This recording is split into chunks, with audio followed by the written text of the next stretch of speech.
All right, so kicking off the morning with some more best of 3 pick ban. The Gauntlet's live for another 12 hours or so. So depending on if you're watching this on YouTube, you could still play it potentially, or if you're watching this now on Twitch, you could definitely still play it. Dude Light, thank you for the tip. I appreciate it.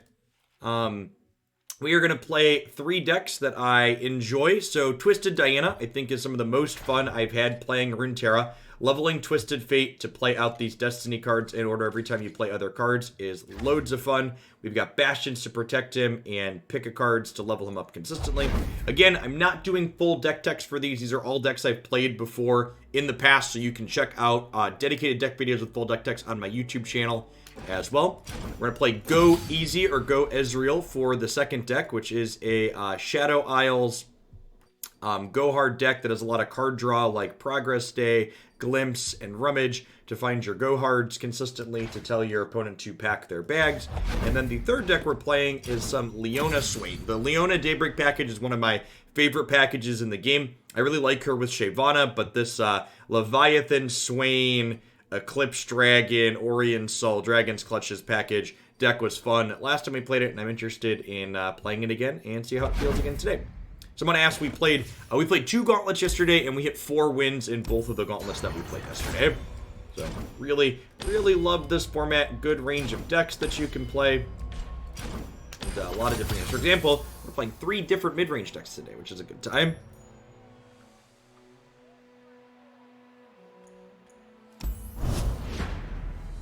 Possible to get frozen mushrooms back in the queue. Just for clarification, Dude Light, if you're still here, I'm gonna ban my opponent's control deck, I think. For clarification, if you're still here, Dude Light, for my frozen mushrooms, do you mean this deck, like what this opponent is playing with Teemo Sajani, or do you mean the Feel the Elusives deck that we were playing yesterday with Ezreal, Teemo? I'm down for either. I just want to make sure. The Feel the Elusives. Okay, sweet. No, you're fine. I just wanted clarification. Make sure we got the right one in the queue. Yeah, 10 out of 10. Down to run that one back.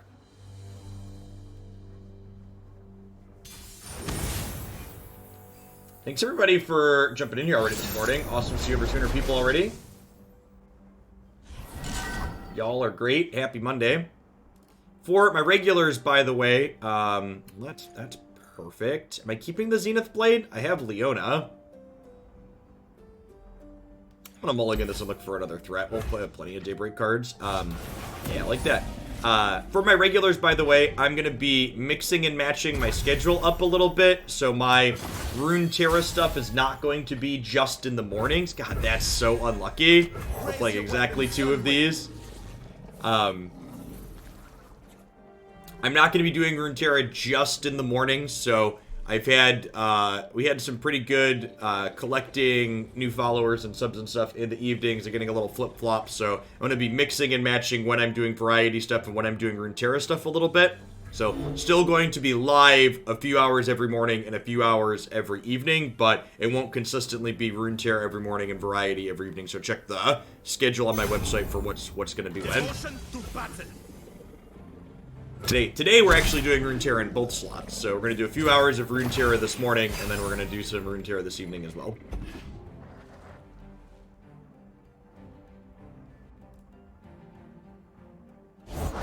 I need more hands.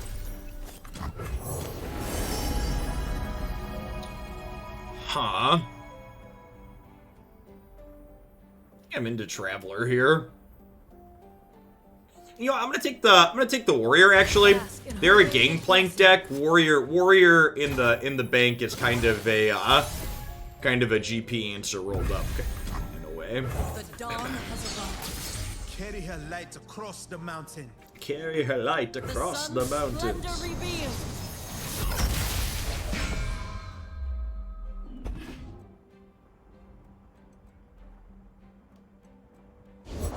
I'm not greedy. My friends, though.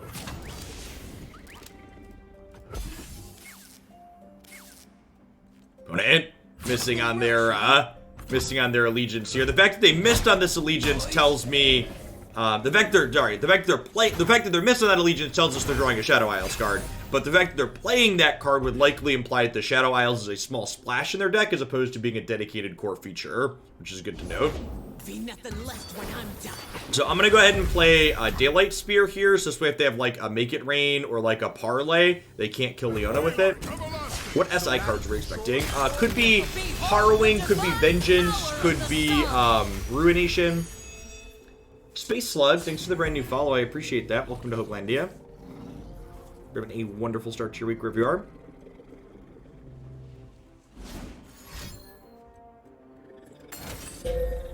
Grasp the Undying, sure. Light. That's true. They could just not understand statistics. That's definitely an option. The power of the immortal I'm gonna have quite the stunning turn here. sunlight lines. Yeah, I agree, D-Rock. I'm not expecting Go Hard to be. I think, you know, removal, quality removal, ways to gain life, things that Bilgewater is notably missing, I'm always up for a round or two. I think are a lot more likely.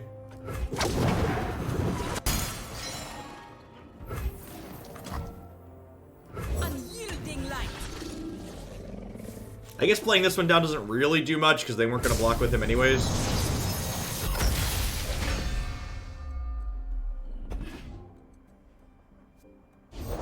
Don't ask where it's from. Ask how much. Ask how much.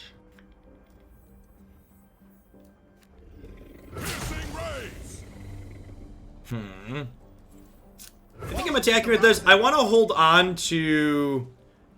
There's no reason to attack this into their 2-2. The rest of these seem fine. I think I'm fine trading this for this. Clear off. There could be a question of, is it worthwhile letting damage get marked on these? It might not be.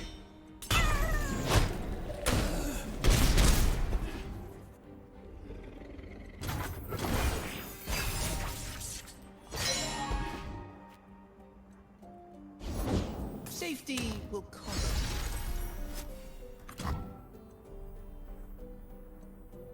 Clad in shining sunlight.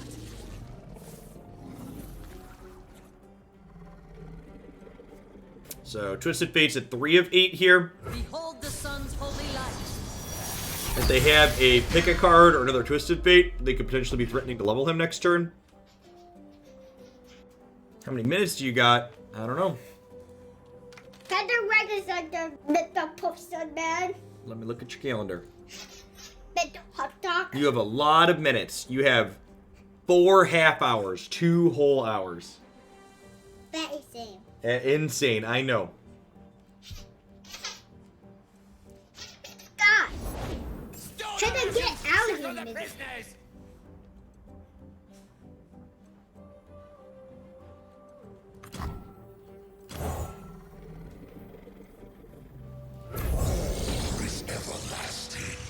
I will shield my people as long as I draw breath. That's nice. I think I'm holding on to these two for now.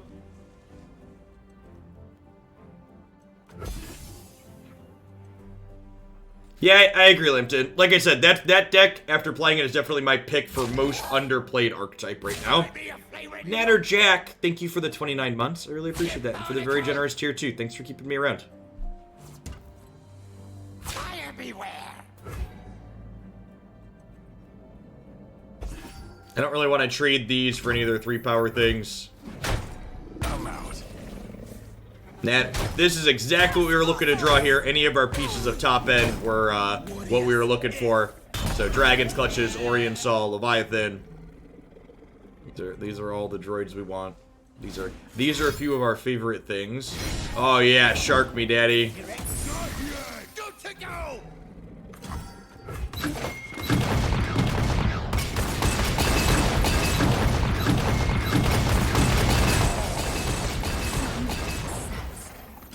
Deploying! Cannons ready! Might need a boarding party, Rex. Darken the sky! Now, notably, Swain is not close to leveled up yet. Boat's gonna get him there over a few turns, but he's not quite there yet. Gaze into the light. Return fire! The opponent has a second shark here. We could maybe be in trouble.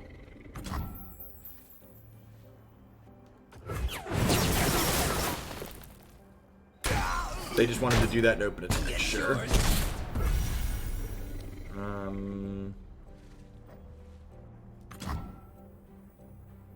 By my hand will Noxus rise. Grand General! Treasures of the ages for a price.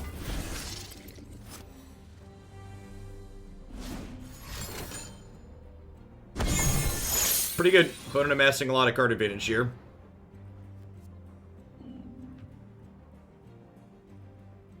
Would really love to draw an Oxyan Fervor, so we can get him leveled faster. Troll would also be good. Swain with Overwhelm is good. That's why the Zenith Blades are here. Artillery barrage!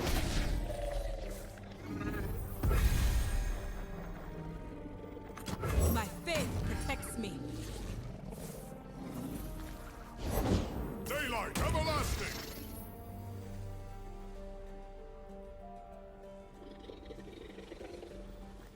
We will not suffer unbelievers. Drawing both of these feels kind of bad, though. Unyielding light. Definitely not the cards we're looking for at this point in the game. I think we're just playing this out to make our dork bigger. Yeah, them hitting Day Spear is pretty good.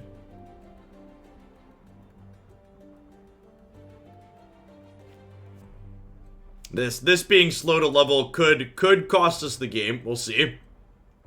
We can keep both of these around, so they're going to get to attack on their next turn. But if they can't deal with this, it's just going to kill them still, right? Like, they're at 9. Honestly, I think I put a Zenith Blade on this too, just to power up its toughness, so it's harder to kill. They have a lot of damage-based removal. Well, I don't really want to block their 5/5 with my boat, right? Like, the boat's just killing them in 3 turns. I'm pretty sure I just deployed wide to, like, jump block them. Like, boat with Swain locking things out with stuns is usually what you see in these style of decks, but, like, the boat does just kill them very quickly if they can't deal with it. Morning, Crafty Dog. Morning to everyone. Up over 300 people already. Good morning. Thanks for dropping in today.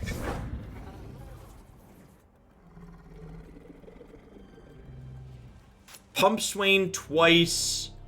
And if they do this, yeah, I don't think that's the play. I think we just want to keep this alive, right? Because if we keep this alive, they only get one more attack, right? Because like if they can't kill this, they take 3, they get an attack, they take 3 and die.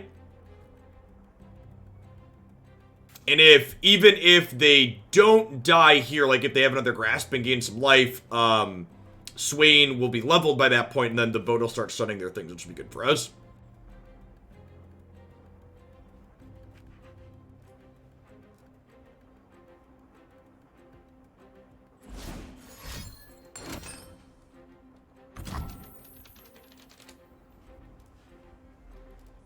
Wow, that's unfortunate. Ugh. Well, poop.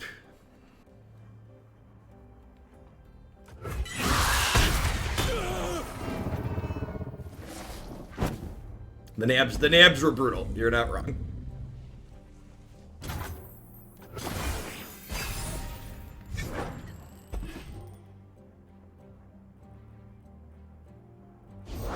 Plague their decks with blood. I think Plan C is die. Pretty sure the plan is die.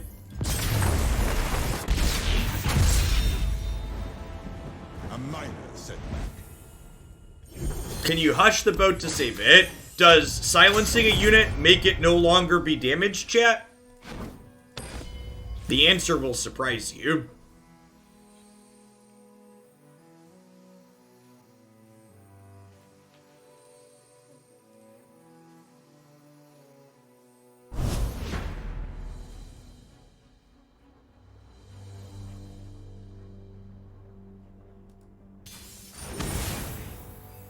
Alright, so now they won with that deck, so they can't play it again. We have to beat their Frozen Mushrooms deck twice now. I'll mulligan that, keep the Daybreak Curve here.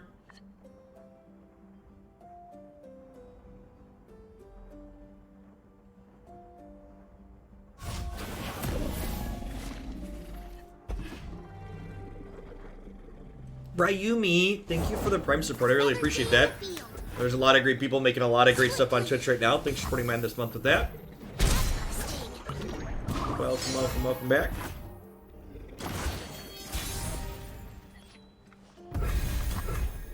My faith protects me. Here beyond! Burn awaits out.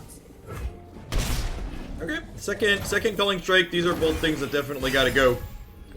This is real scary if it gets going. The question is, do I let this put more mushrooms in my deck? I think the answer is no. Fury and the North's a pretty rare card for them to actually be playing these days. Like, obviously it's the Johnny's Champion spell, but... Oh, if mushrooms could talk. Why do you have Dragon's Egg in this deck? What does it draw? Well, there's a deck list on your screen. You can type !deck in chat to get a direct link to the deck list as well The power of the immortal on my sun. Mobalytics page. Glorious I light promise burns down. if you click on the deck list, it will be very clear which cards are dragons and which ones are not. It draws the dragons. I got ways to find in mushrooms. Stand and fight. Excuse you. Yeah, woof. This is, so, Solari Priestess is going to hopefully generate us a way to kill whatever they put a bunch of stuff on, but our deck is going to get stocked full of mushrooms here. Even if we Culling Strike either of these, they're going to get to trigger it at least twice more in response.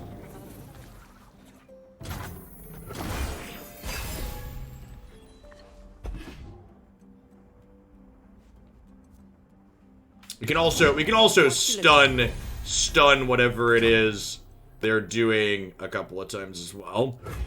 Lead on this. I think I want to lead on this, huh? I guess they're probably attacking with this though. Yeah, let's do this. Unyielding light.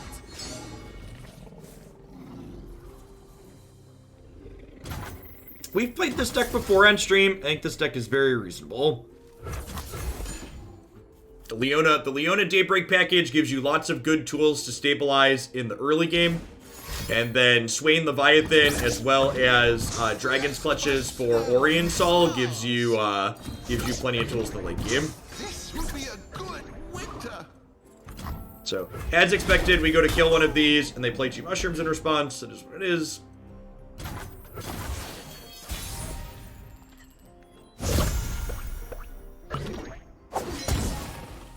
Unwavering strength. Go ahead and open attacks here. Don't mind me. I'm a peddler, not a meddler. Not a meddler. My pretty. Trespassers.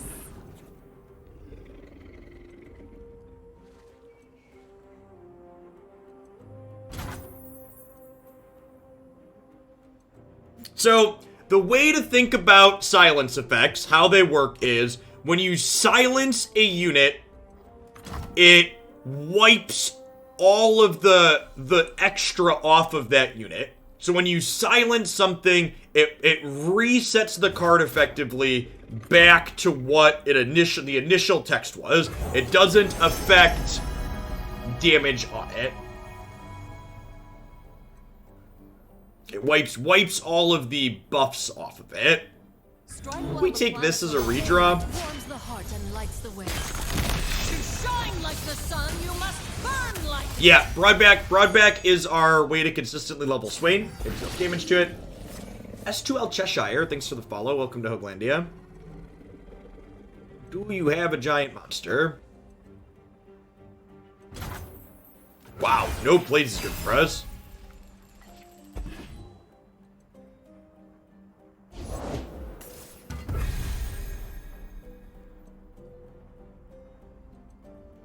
No, buffed health explicitly, adds to a unit's maximum health total. So getting rid of its higher max health total doesn't deal damage to it. Just like when it goes away at end of turn. It only gets rid of any stats that are over its maximum base life total.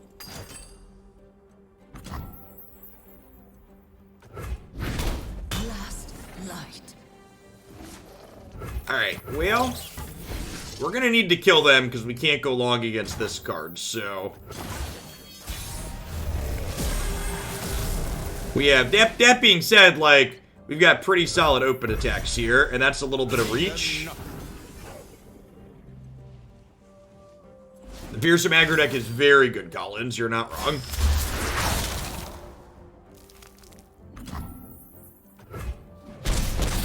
Big agree. Let me at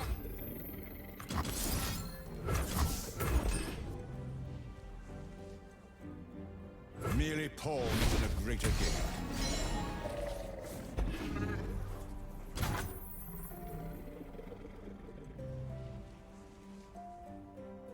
Would that correct, Silence? That would leave it undamaged.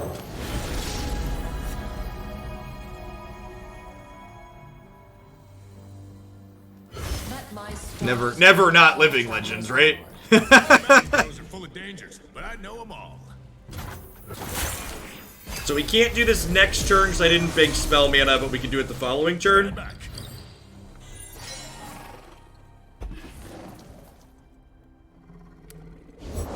The sun is shining. We should too.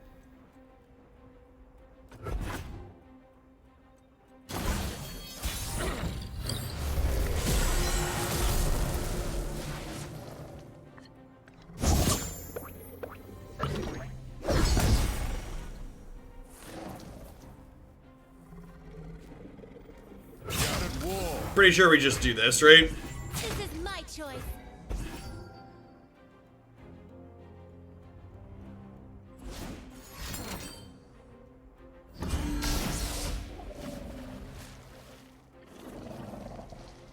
I did not, pray waits.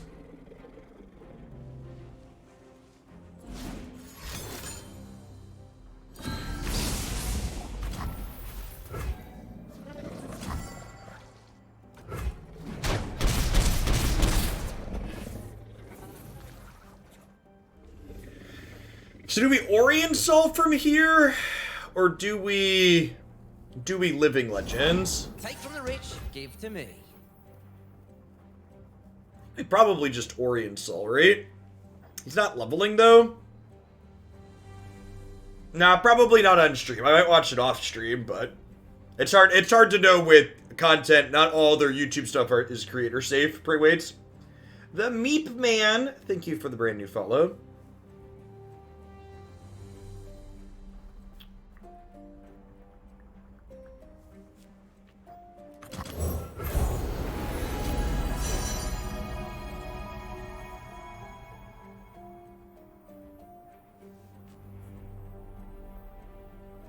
Your favorite star. I created it. These waters are mine. Okay.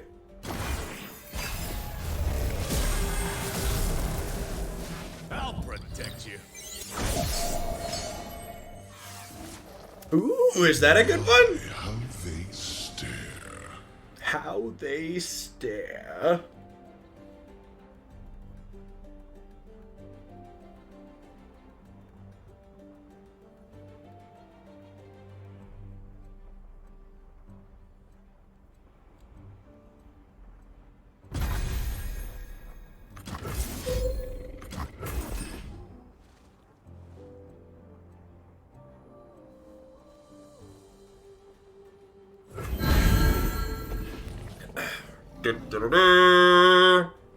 And now they can't really just pass, because if they pass, I get to level Asol.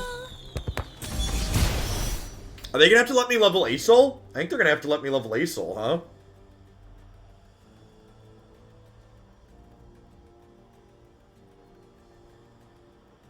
I think Asol beats Aram usually, yeah. Which is why we have one Acel with the Dragon's Clutches in the deck to really go over the top of people in this archetype. Who goes there? Who goes there? Hiram can give you Acel. That's technically correct. A beacon through the dark. That's true. With the Living Legends already rolled up in hand, this certainly beats Howling Abyss. Pull them under.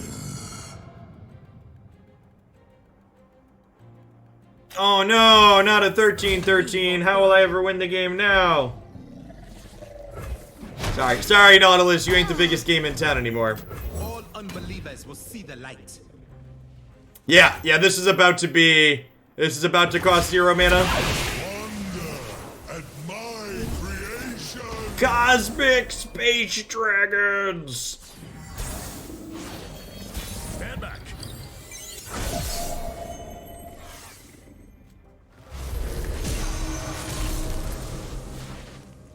Now they'll pay attention.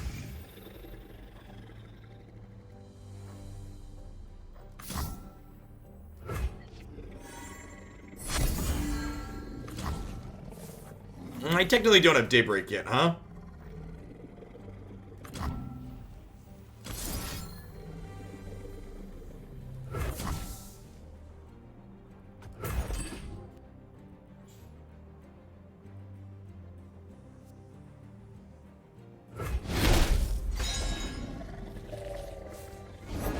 Back at the table. That's quite enough. Be very quiet. We're hunting Twisted Fates.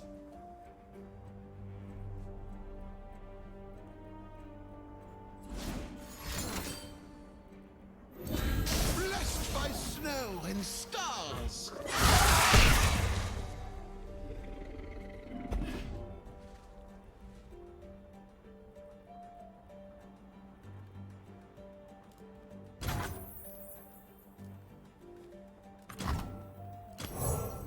Our courage will never fade. Why Talkie Box, man? Say the made-up word wrong. Come on, Talkie Box, man. It's just a fantasy word that's made up with a bunch of different syllables in it that sometimes they could be silent and sometimes they might not based on which nerd has been pronouncing them initially. Why, Talkie Box, man? Why don't you pronounce the made-up space dragon's name right? It's a space dragon. Everybody know how space dragons are said. Come on now.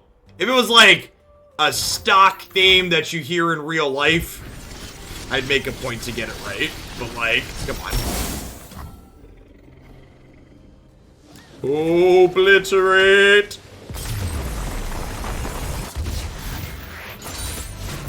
Daylight everlasting. You want a full stream of comic book guy? I probably should do a full deck in the comic book guy persona at some point. That's something we haven't done before.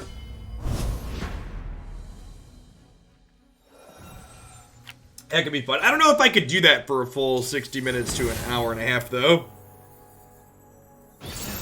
Actually, guy is modeled off of the comic book guy from The Simpsons, for those that aren't familiar.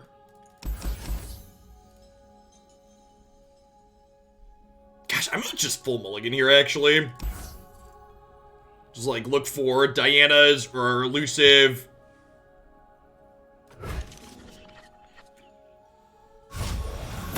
It's fine, not amazing.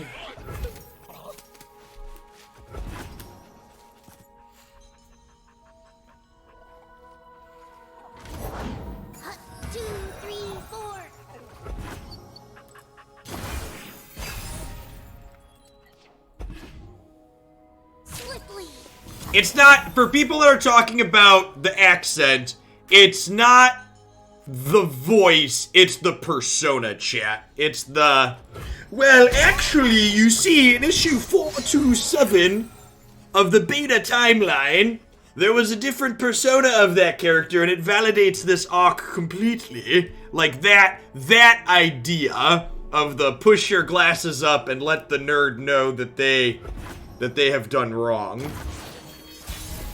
Ardronis Arcanion, thank you for the 2 entire years of support. I really appreciate that. Welcome back. Thanks for keeping me around. Messenger Sigil to drop Diana here.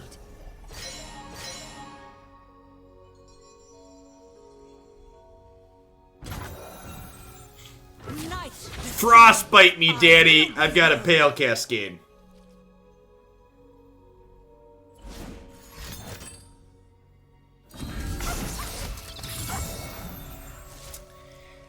Well, I guess I just let this happen now, right?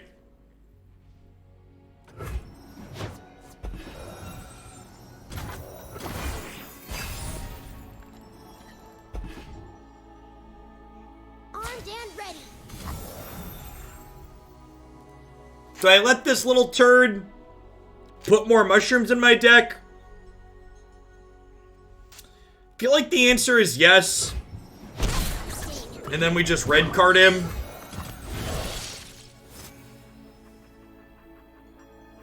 Deal me in. I think I'd rather get Twisted Fate down here than... Something for all. Just trying to help. You can watch the show with him, yeah. Oh, if mushrooms could talk. Ask mommy to help you get the same show in a second, okay? She will help you.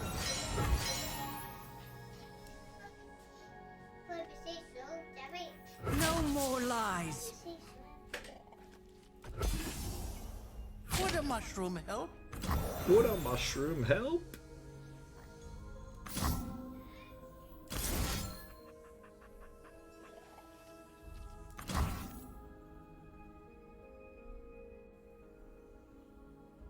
I don't know if I thought this through fully.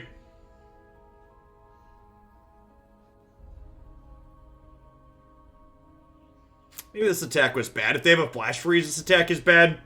Come, a new phase awaits. Our light grows brighter.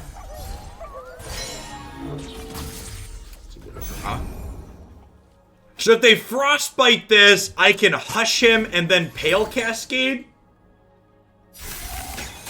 They grow up so fast.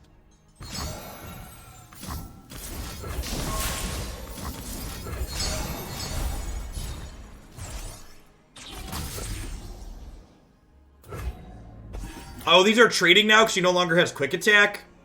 That's probably still fine. Taking this out of play is important.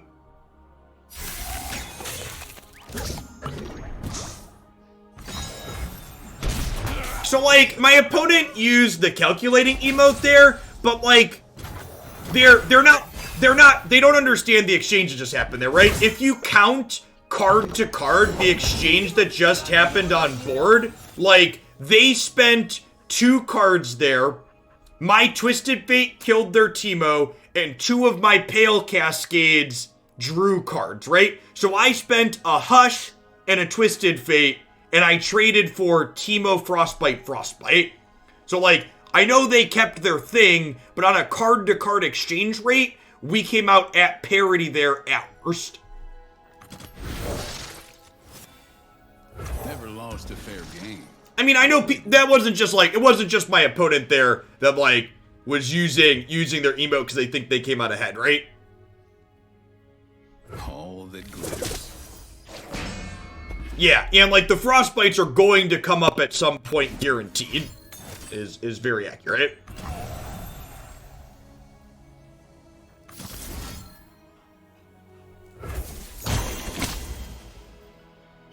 Getting him beam feels bad though. DVL3X, thank you for the Prime support. I appreciate that. Welcome to Glandia. There's a lot of great people making a lot of great stuff on Twitch right now. Thanks for supporting man this month with that. Lardico, thank you for the follow, by the way. Maybe I should have waited on the pick a card, right? So I could threaten to pump this into here.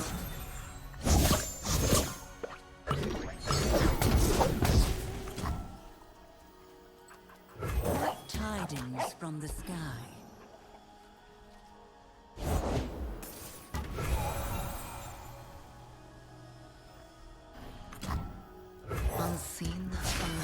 your path in the dark and follow no false light.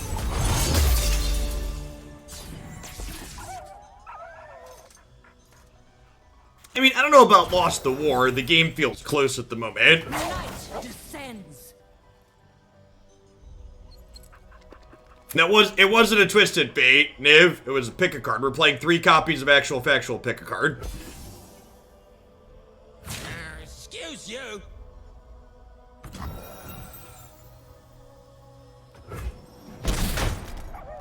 They're very well done, Tiago. This is easily the most video game card game that exists. So, we were going to lose that Bastion because it was fleeting, so we just pick a carded it back into our deck.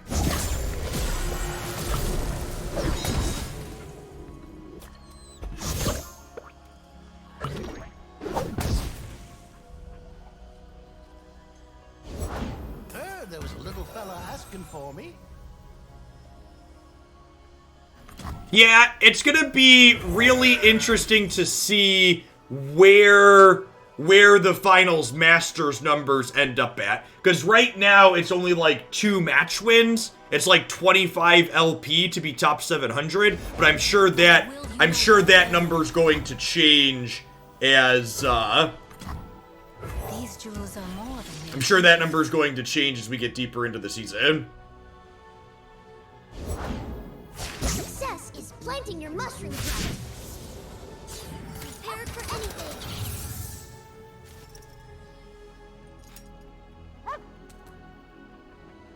Well, at least we have an elusive, so Teemo can't hit us. I think we just go ahead and messenger here. tidings from the sky. And we can play this too. We'll have decent open attacks next turn. Now, I played out this before this, so I want to be able to chump block this Ash, I think. This Pale Cascade is definitely reserved for pushing damage next turn. So I don't think I wanna kill this. I think I wanna put this here and then Pale Cascade.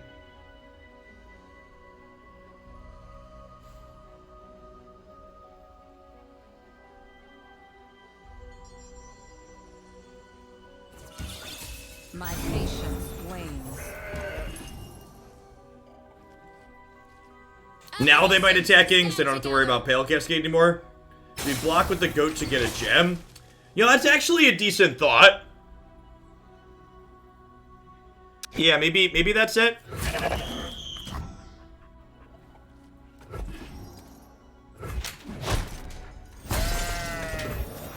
You need to go upstairs right now. I don't know why your brother is screaming, but you need to go upstairs. You two need to play nice together, and if you need help, you need to go ask your mom, please.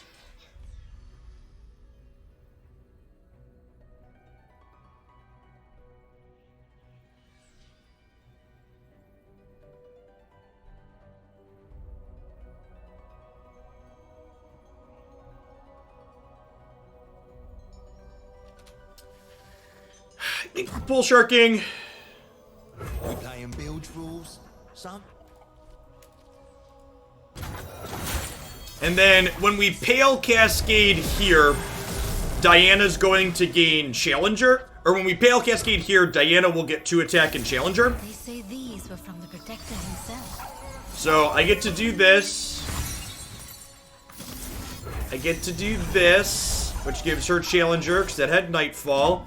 And then we get to go ahead and attack with the Fam and hook their elusive, so we get to knock them to at least 6 here.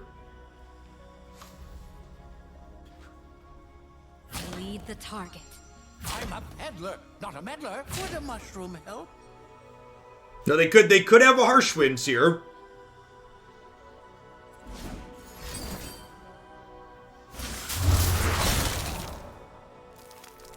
There they go.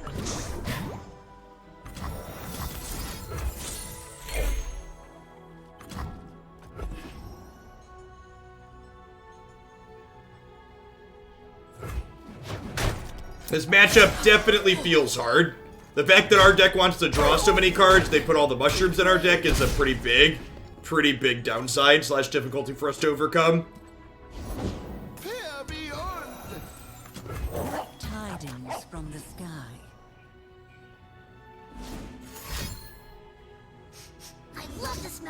comes in the morning. I mean, the actual answer, Bonomo, is that, like, things like the board size limit are super subjective measurements, and if someone doesn't like them, you're probably just not going to convince them. Like, it's not something that you really logic or reason about, it's more of a personal preference thing. Or, for example, the board size mattering is actually something I love about Runeterra. It adds an incredible amount. In my opinion, combat in Runeterra has more depth and strategy with a 6x6 board than Magic's combat does almost all of the time, because of ordering of attackers mattering. The journey is different. That aspect of it is really, really key. Maybe I'm supposed to play Mountain Goat to start here in case they attack. Grow free. This will be a good winter. Oh, vermin.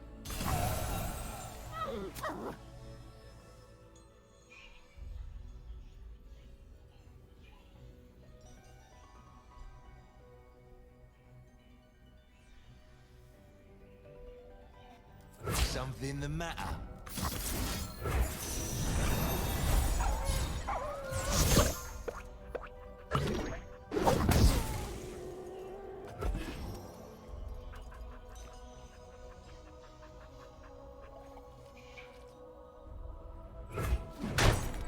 Back to our perch.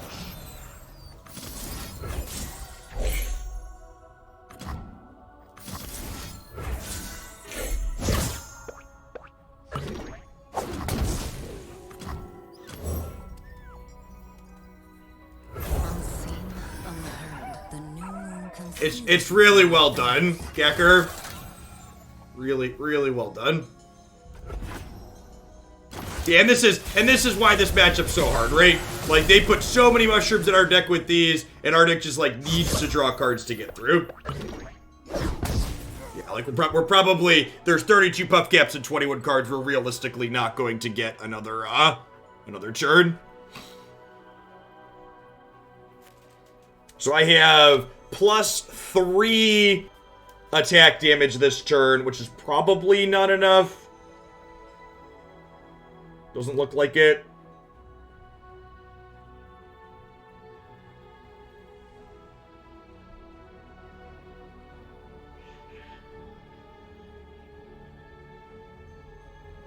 Come, a new phase awaits.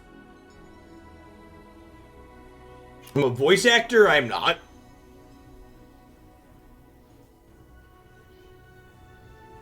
If I hush Teemo, I have 8-9 damage. Sapphire, gem of our divine faith.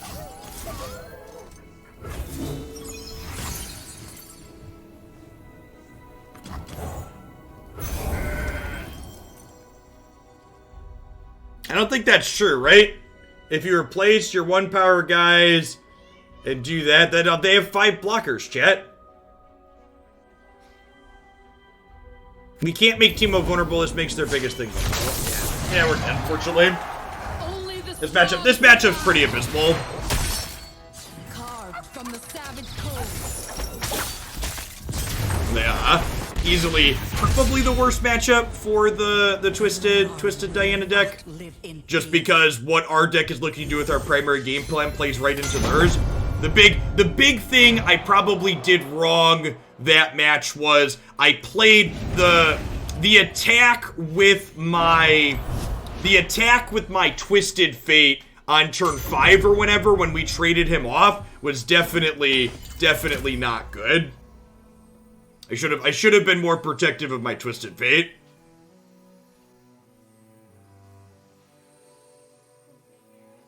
What do you mean set so late? BT-ish? What does that mean?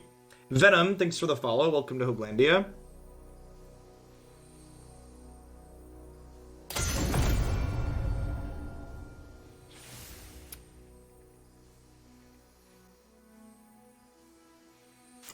Start with the Leona deck.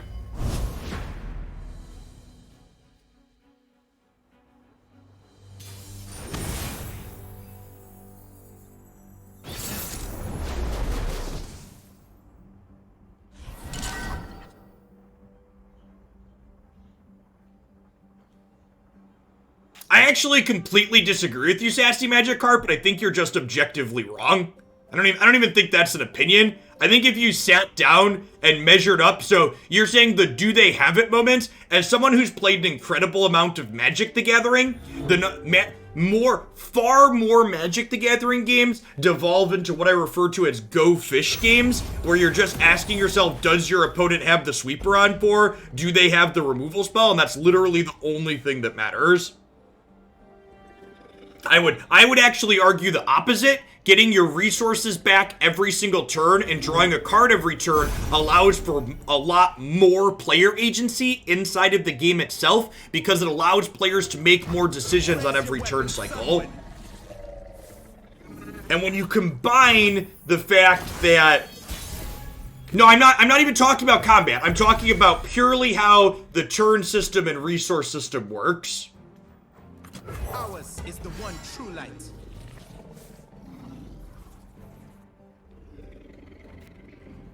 I think both players playing every turn and getting resources every turn and drawing a card every turn is amazing. I think it is the reason why Runeterra has more player agency, more in-game decision-making than any other card game I've ever played. Yes, yeah, exactly what Bob Ross Sauce Boss says there. God bless you, Twitch usernames, Bob Ross Sauce Boss.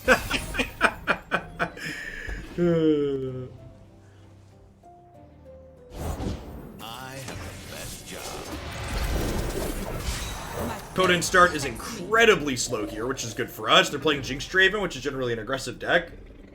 Okay, Wev, thanks for the follow. I appreciate that. And a bunch of new folks in here today. If you're new to the channel, welcome. My name's Jeff Hoagland. I stream full-time here on Twitch. I do, Runeterra is probably about half the content that I do. It's the game I play the most. I think this game's really excellent, right? It's got a really special product here that I think, I'm excited to see how it evolves over the next few years. We play a ton of Constructed here.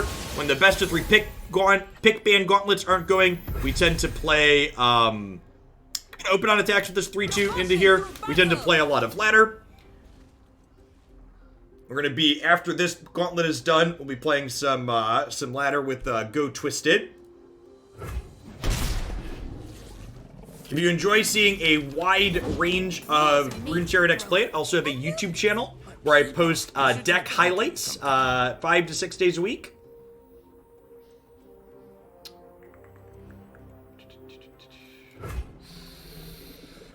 Oh, quick attack. Am I just playing this as a 2/7? I think I'm just playing this as a 2/7. Everyone here? Let's I'm at 20, so it's not going to damage itself.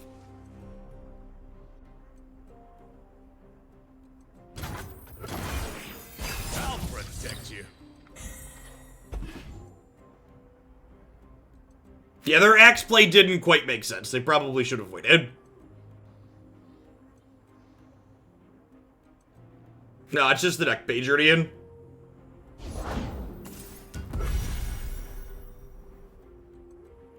I mean, that's a decision.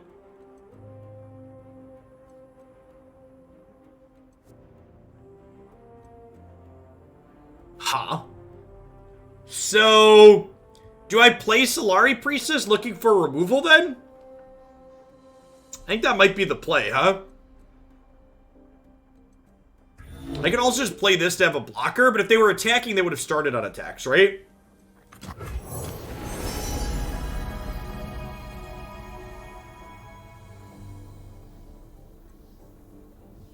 Yeah, then there's the question of, do I even want to kill the university, though? It might just be Meteor Shower, right? Just to kill the Jinx? I think Jinx is actually scarier than university, right?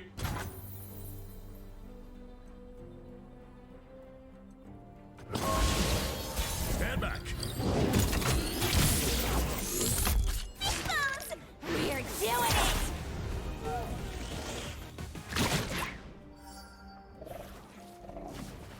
Now it's a party.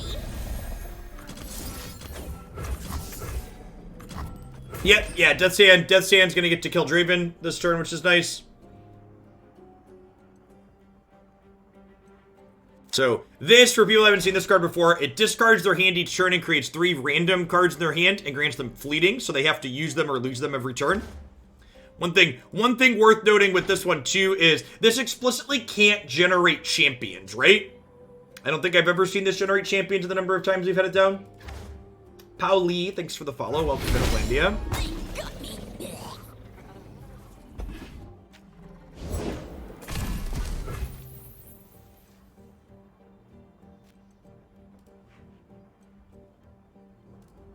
That's a pretty chunky boy.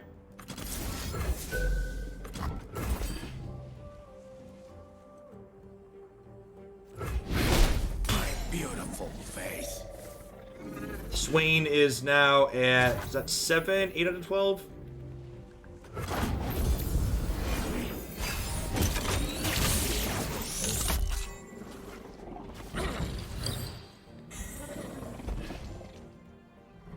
Yeah, I mean, something that I think a lot of players, it's good to acknowledge is like, there's nothing wrong with enjoying a game because of nostalgia.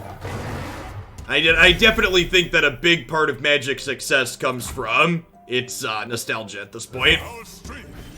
And like, that's not a bad reason to enjoy something. Correct, it doesn't damage itself if it's not healing. Hey, Admain, thank you for the 43 months of Prime support. I really appreciate that. Welcome back. Hey, I'm glad you're enjoying it, Seth. Yeah, Oriental's a lot of fun. So, next turn, we're going to get to deploy Leviathan, which Leviathan plus Swain could be something that's strong enough to pound through University here.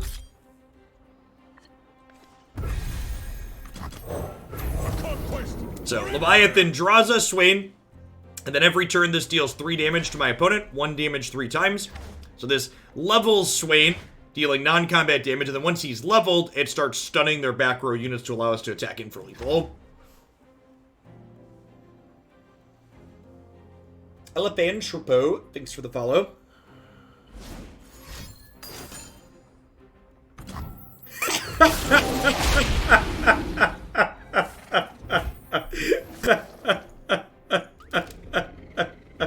Oh yeah, that's kind of funny. Pow! Right in the Nexus. It's fine, right? Just like draws me another Swain. It's whatever. It's no big, chat. No use crying over spilt boats.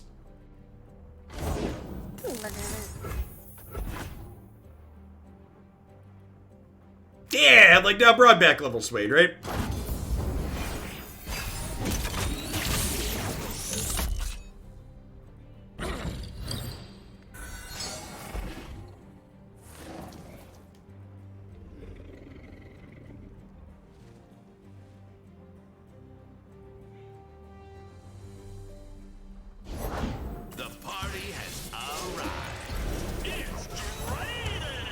Surprise!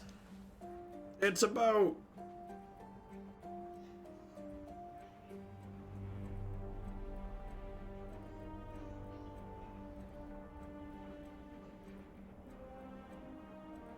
There aren't that many random generations to deal with this, so they attack with this. I'm just gonna trade with my 5/5. And then we can play a Solari Soldier post-combat. Battlecaster in Noxus steps up. Gaze into the light. No mercy for heretics. The guilty will bear.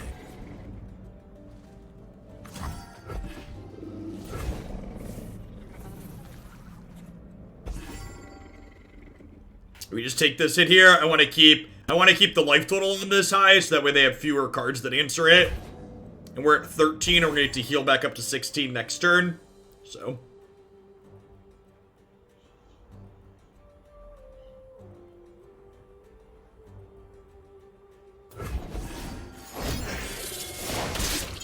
Time for the moneymakers.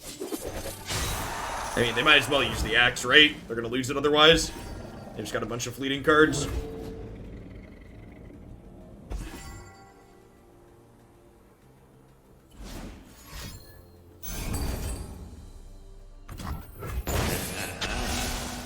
You got it.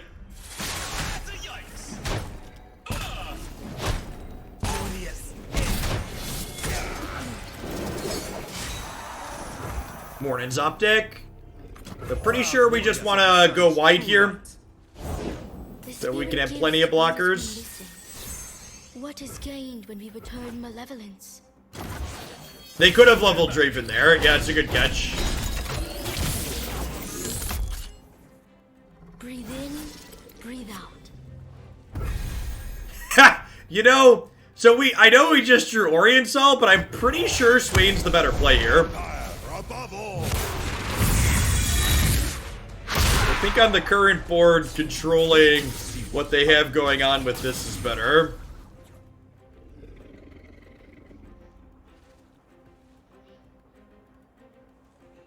Yeah, I think getting Swain going with the Leviathan is better here.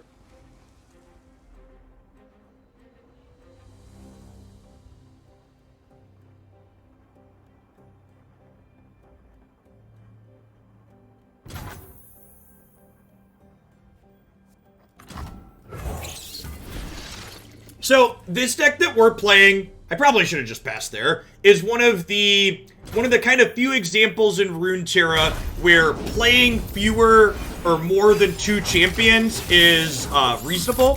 So, I'm playing 2 copies of Swain only because we have 3 Leviathans to draw into these copies of Swain. And then we're playing 1 copy of Oriensal and 1 Eclipse Dragon with a copy of Dragon's Clutches to draw both of those.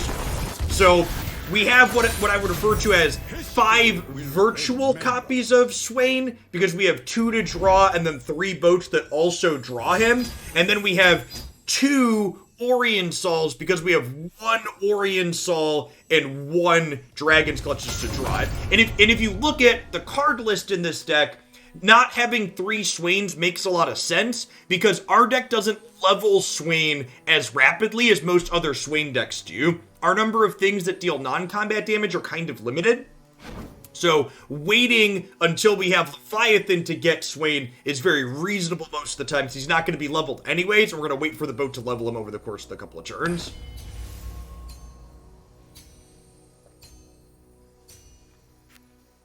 Yeah, it's been great, Insanity. Like I said, part of the reason why I made the jump to Runeterra from Magic is not only because I love Runeterra and I think it's a better game, but I also think even if I take a little bit of a hit in terms of viewer and sub count in the short term, I think this game has a lot of potential. I think once they ramp up the esports stuff some more and they flesh out their card pool, I think this game has a really bright future. The sub count from yesterday is because Bob came in and decided to drop a big sub bomb. Yeah, we get the next card drop next month. Although it's worth noting, the bigger card drop will be the one in February, because in February they'll be adding a 9th region. So the card drop in December is a 40 card drop, which will have 3 champions and 37 other cards, but the 2 big ones are going to be the ones that add Region 9 and Region 10 next year.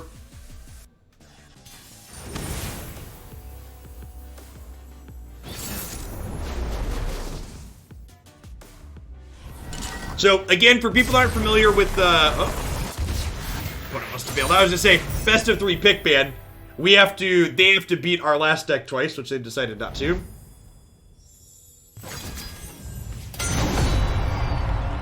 Alright, so 1 match win. Let's do it.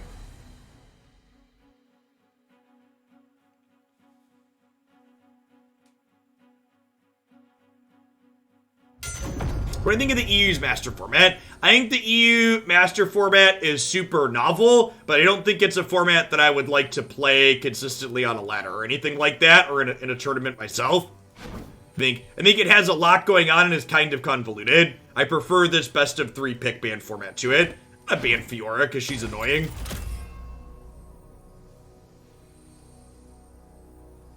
No, this is just for fun, broken appendages. We played 2 pick ban gauntlets yesterday, and we 4-win both of them, so I have my prime glory for the week. I actually think these 2 decks are probably our best decks for their more controlling ones. Let's start with the Ezreal decks. We haven't played that one yet today. So I have 4 prime glories. I missed on both the weeks they were singleton. Oh, it's thank you for the 13 months of support. I really appreciate that. Welcome back. Thanks for keeping me around. But okay, thanks for the follow. Welcome to Hooglandia. As much as we'll want Vengeance later, I'm pretty sure we full mulligan here. This is likely a controlling lineup, but I would love an Elise to start. It's my most aggressive opener.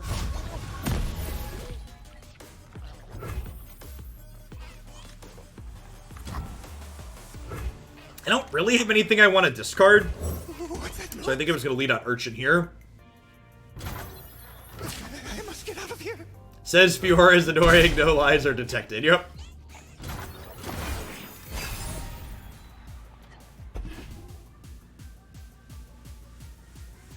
With this draw, I think I'm gonna Urchin the Rummage because I have too many things that filter at this point. Nice. I'm not gonna play another one out. There's a good chance they're an Avalanche deck.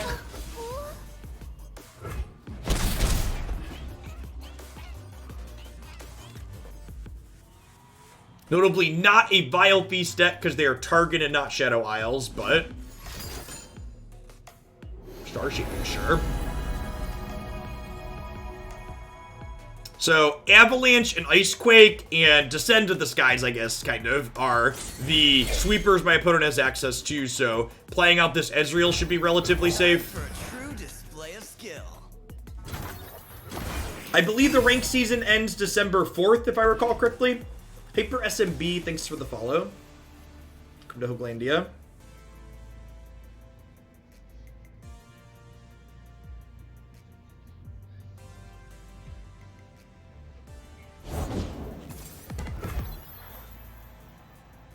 That's interesting. Okay, they no longer have Avalanche mana up, so we're definitely playing this. Easy round end here. So we can open on attacks. We have 8 mana available, so we might just Progress Day this turn. Yeah, they could be like a Star Spring Regen Brew. Seems kind of neat.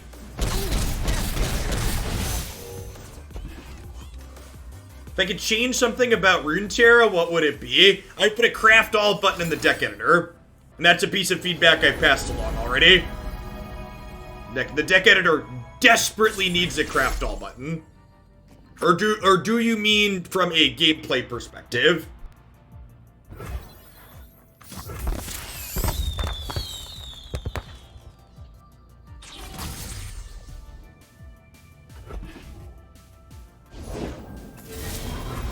I actually think the deck editor is more than fine if they just add a Craft All button. I think the Craft All button is a really big miss because the deck editor is the first thing most people experience in Runeterra, so having it be kind of a mediocre experience and tedious to craft your full first deck, I feel like that's going to potentially scare people away who would otherwise love this game. And, like, it's really not a good representation of how good of software Runeterra is in general. Like, Runeterra knocks it out of the park in terms of software quality in so many ways. Ooh, yeah, that's one we've talked about before, too. I wish there was a setting I could tick in my settings box to let me, use the eye with burst spells. I think that would be ideal. Would be ideal if I could, like, put a checkbox to, like, put burst spells on the stack, see what they do, and click OK. Would be great.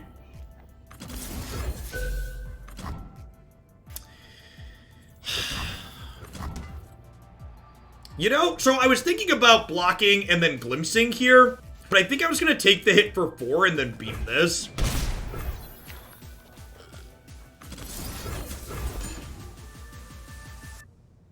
Because even if they have like a troll chant to save this, I get to kill it with Ezreal next turn. Sounds dangerous. I'm in. I actually haven't played with the spectate feature yet. I like my digital games to represent my personal life as closely as possible, so my friends list is generally empty on my digital games.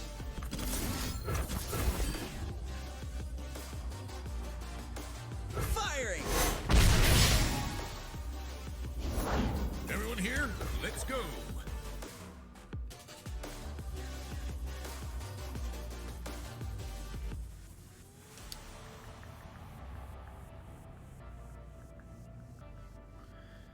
So if I beam this...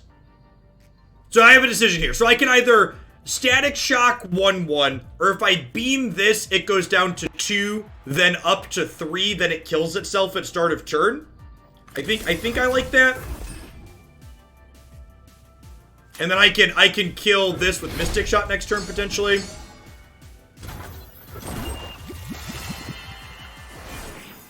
I'll protect you. Stay strong.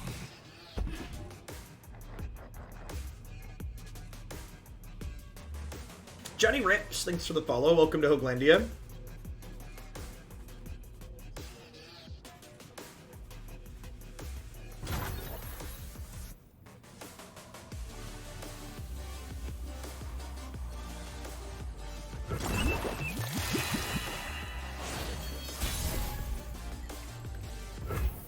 Watch and learn.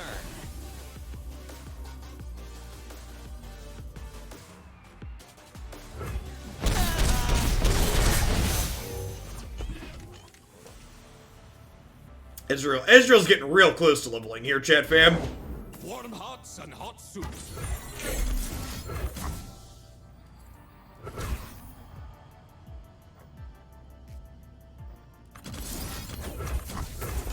So if I do this first, it levels Ezreal, and then this Mystic Shot will also to their face.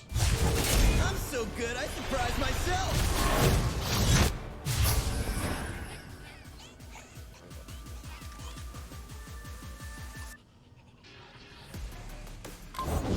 These are troll lands.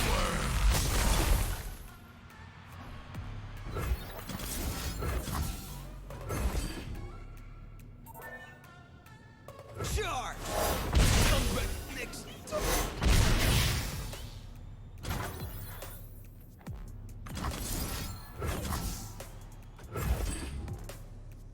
It might be wrong to play this. This is an Ezreal's Mystic Shot, but like I have so much card draw in my hand at the moment.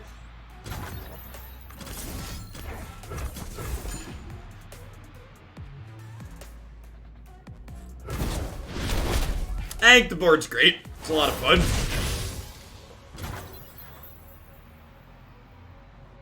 I'm gonna bank the spell mana for now. I have Progress Day.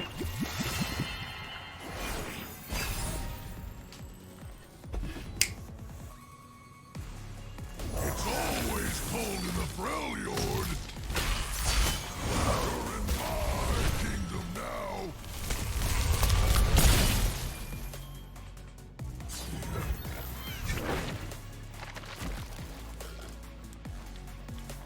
So I have 8 cards total, so if I Progress Day, I'm not gonna overdraw. So let's start there.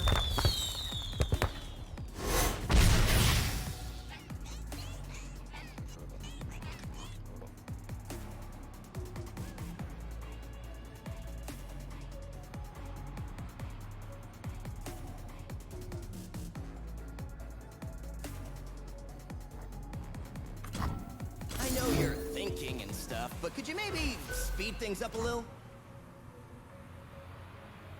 Huh?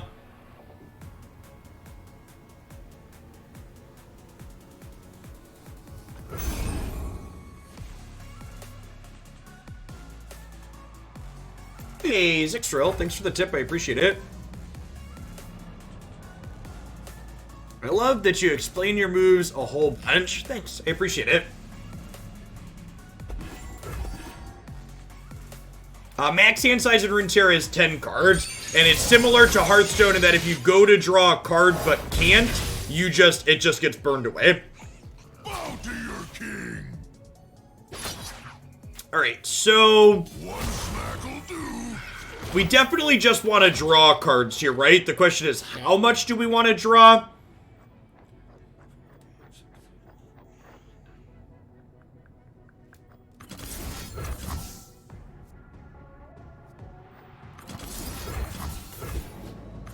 I need to do this in the other order, right? I want this to resolve second. You want me to start with Rummage? Yeah, that could be right. Yeah, I don't hate that.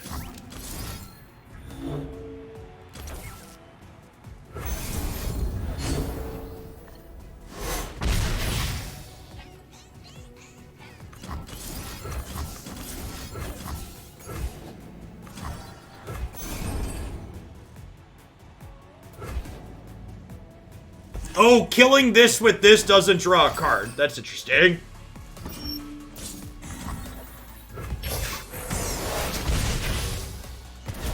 No way.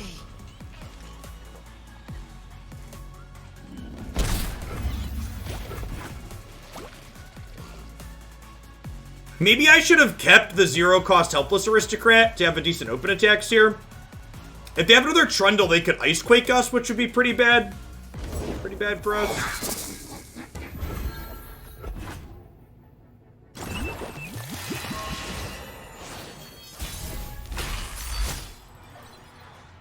Yeah, that's true. We're definitely just doing that, right? Anything else?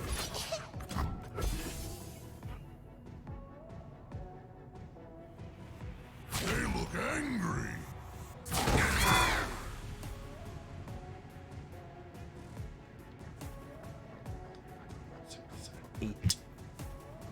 So definitely drawing some cards here. Looking for that Ezreal so we can finish off this turn.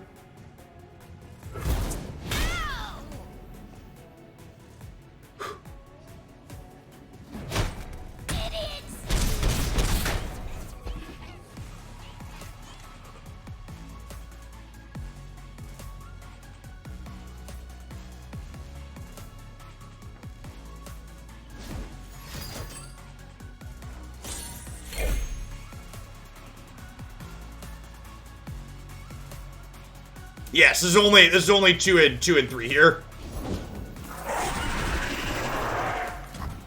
Time for a true display of skill.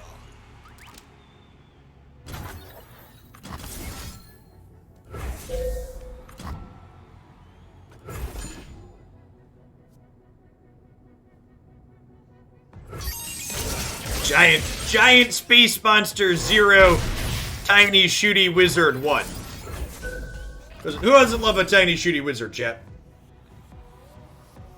It does broken appendages. This is worth 3 basically with Ezreal out. The opponent spent a lot of time healing that game. Like my name. Like its name, chat. If you haven't seen this deck before, if you're new to the channel, this is one of the many. That was one of the many wonderful decks you can find up on my website, jeffhoagland.com. Click Runeterra decks. I also have a YouTube channel full of deck highlights, lots of great things like that. This was originally a viewer-submitted build-around idea.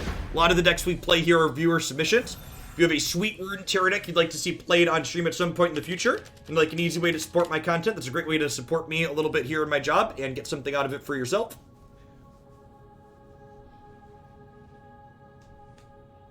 Correct, J-Ray. They very clearly knew what they were doing when they didn't tack Nexus healing onto that card.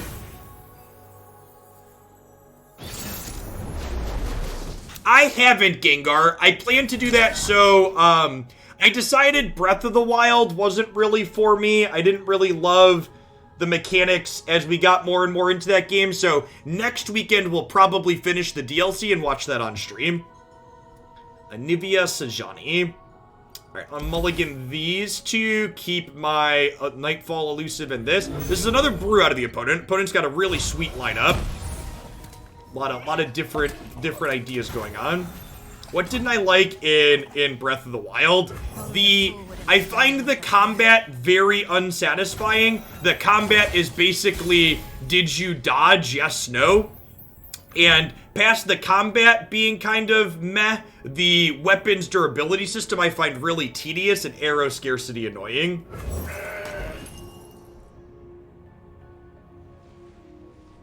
You can see the Nebastian border from here. Deus Ex has been a ton of fun. We are like 10 hours into that one. I plan to finish it up this week, hopefully. We're going to be doing Deus on Wednesday and Friday morning, I believe. I think I'm okay treating these here. Ready the torches. So that one, Deus Ex Human Revolution will definitely have a start to finish playthrough on my YouTube channel when we're done with it. There's about 10 hours up there now. Cyberpunk is something that I will play eventually, but I'm not going to play it I'm not going to play it right when it drops because the size of my channel here, it's actually more beneficial for me to stream games after the hype, because with only the 200 to 300 people I have when I'm doing variety stuff, if that, it's hard to be up towards the top. So letting the hype die down a little bit and then catching some followers from people that are more dedicated to the game is ideal. Cannot hold us down. I think I'm fine trading here. They're going to trade when we attack otherwise. Unseen, unheard.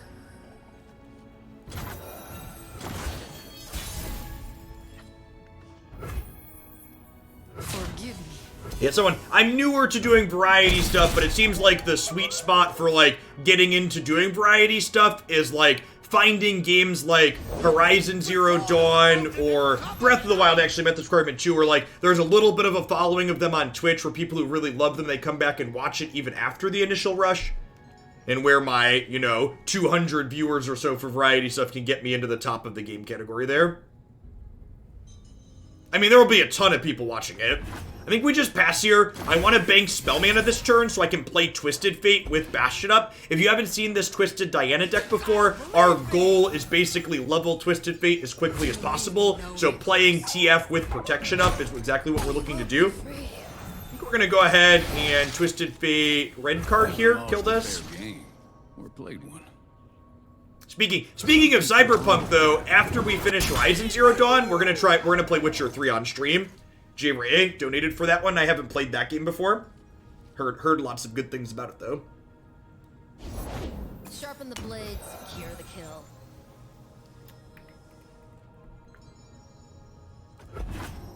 So they already attacked, so this can't challenge this at least.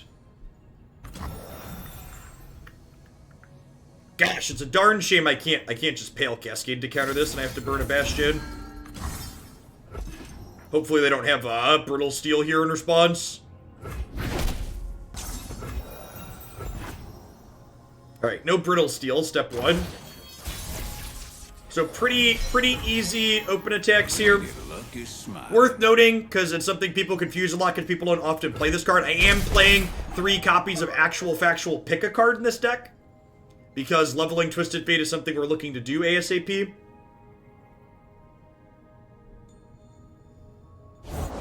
Few earn the right to call themselves Trifarian. Playing Actual Factual Pick-a-Card's really good in this deck too because of the Dust Petals and the Gems. We frequently have these extra not real cards that we don't mind putting back into our deck to draw real cards. Although, it is worth noting, because we Pick-a-Carded that back into our deck, there will be a Dusk Petal that we will just actually draw at some point too. For glory, I'll show you how it's done. You're mine.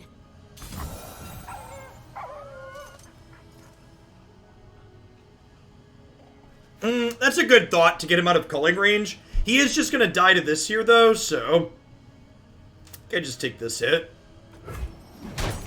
Remember me. Remember me. So I don't really want to Pale Cascade this turn anyways, so I think I'm actually gonna pick a card, the Pale Cascade, back into my deck here, and then play this Diana out.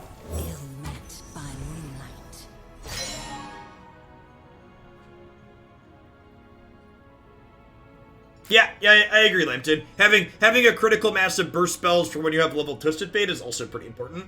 Kish Power, thank you for the follow. Welcome to Hoaglandia. Forever watch.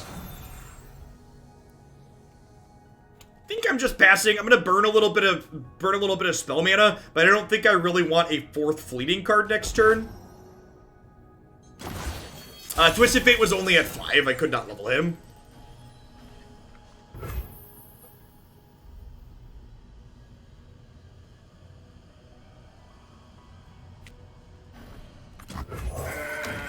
Start with the goat and see where we go. Worth noting, the opponent is Noxus as their second faction here, so even though they're playing Anivia, we don't have to worry about things like Ruination. They could have something like Icequake, though, is a card they could be playing.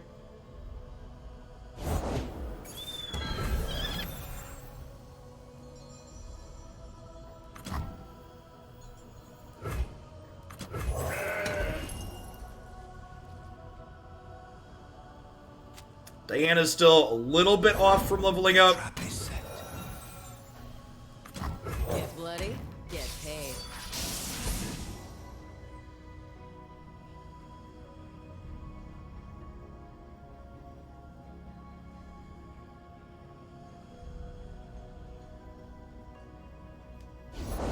Winter take you. Read.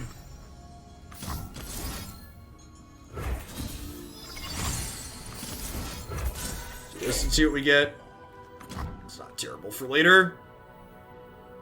Whatever the cost. Confident I want to do this. I don't think I want to attack this into the Anivia. I think these just hang back. They're not dying to the Anivia attack trigger. I suppose if they have a Catalyst of the Aeons next turn, they could level this up, but ideally it's not leveling up for 2 more attacks still, so I think this is fine.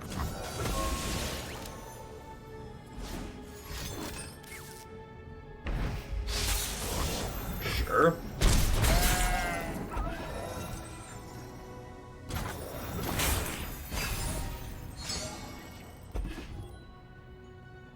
Oh, you know what? I should have played Pool Shark there to dig deeper into my deck. True waiting. Leaping into action. Yeah, I definitely should have played Pool Shark there. Make it worth my while.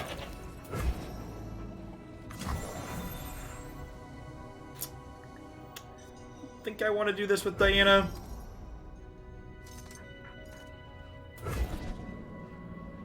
So, we're basically hoping to punk them out with Vlinari Shadestalker here, and a mixture of Gems and Bastion should hopefully be able to do that.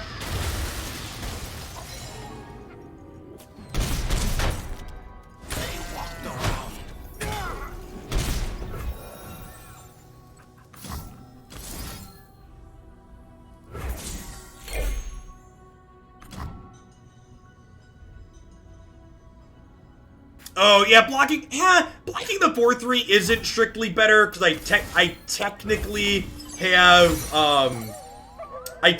vulnerable on this permanently.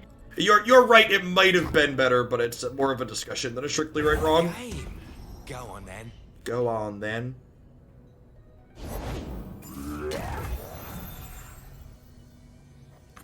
Night flowers upon my blade, the promise of a new moon upon you, Bloom Tender.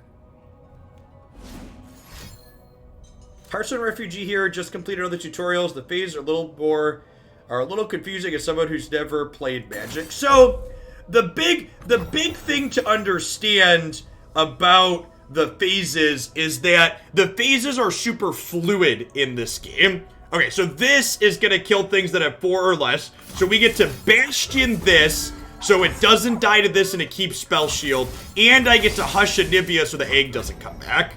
So this works out really reasonably for us here.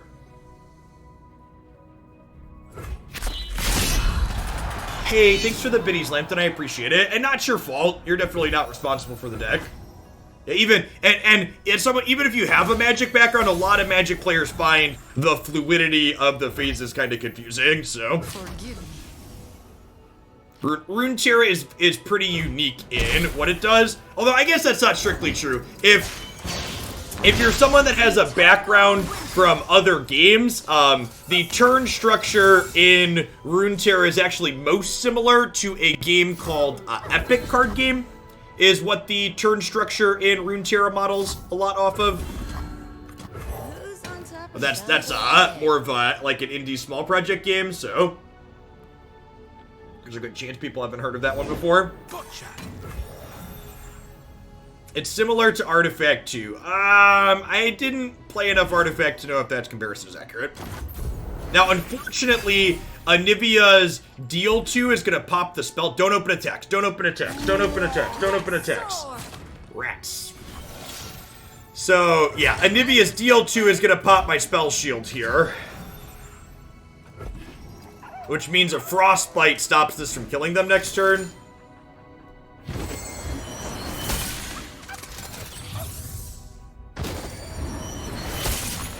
Hush, little baby, don't say a word.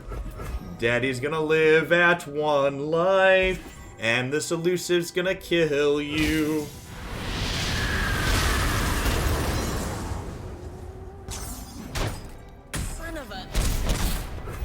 nice Anivia. So Bastion is the best draw in our deck. Pale Cascade's the second best draw. Whatever the cost. Yeah, and this is pretty likely. Yeah, Hush would do it too. Really close game here. Really close game. And that was only game 2, so we get a game 3 here. I get to play my Twisted Diana deck against their Trundle Oriental healing deck here now.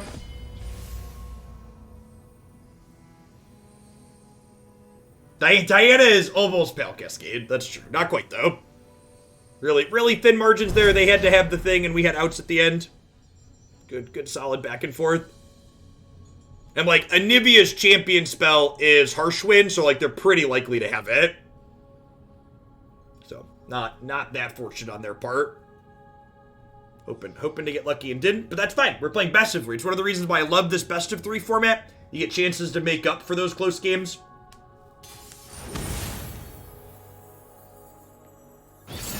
On top of getting to play a really sweet range of decks. This is our 3rd Gauntlet this weekend, and our 3rd very different lineup for it. I'm going to mulligan these. I'm going to keep the Lunari Dustbringer, so we have a cheap Nightfall enabler, and then hope to find, like, Twisted Fates or Dianas or other things. No, this is the first one, still dirty digits. I'm beginning to think our gauntlets last weekend that went really quickly were more the exception than the rule. We were peaceful once. It's definitely looking like full gauntlet plays are going to be closer to like 2.5 hours on average. We're 3 for 3 this weekend on gauntlets being looking like 2 hours. This is only our 3rd match so far.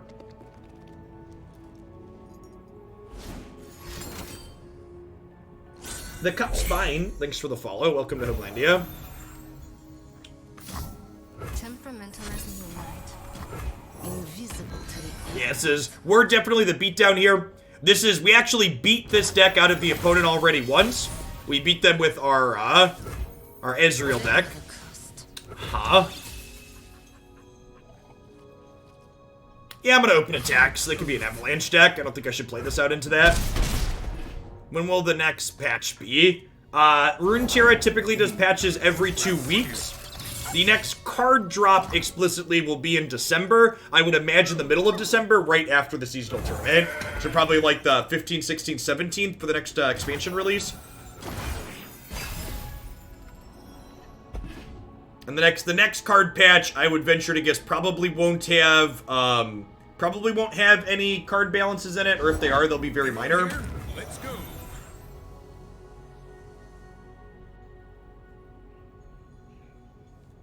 I don't think they can kill Twisted Fate in the regions with 2 there, so I'm gonna go ahead and play this and just get him going. So, blue card gets him leveling on his own, which is great. Again, leveled Twisted Fate is our goal in this deck, so I want to just start drawing cards with him as quickly as possible. We've got the Bastion to protect him. These Pool Sharks help him draw more cards. The most expensive card in this deck is 4 mana. Huh.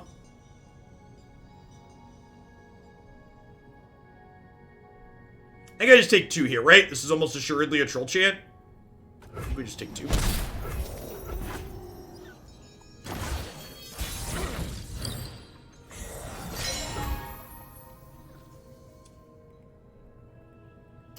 That's not bad.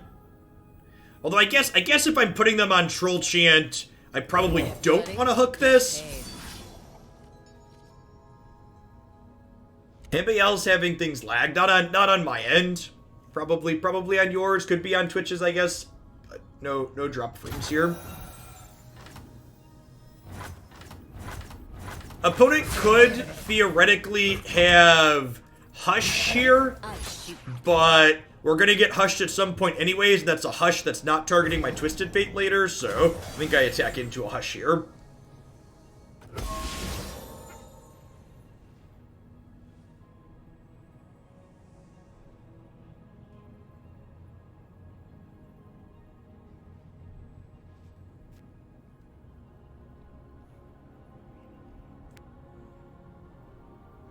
path, another problem.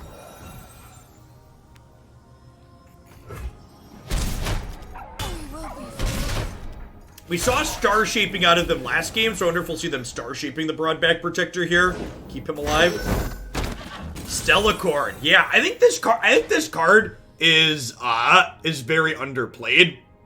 The stat line and effect on here are very powerful. Go on then. I feel like I wouldn't be surprised if this pops up in a meta deck at some point. Yeah, we played against this deck once already. It's like all healing. We beat it with our Israel deck. Stand back.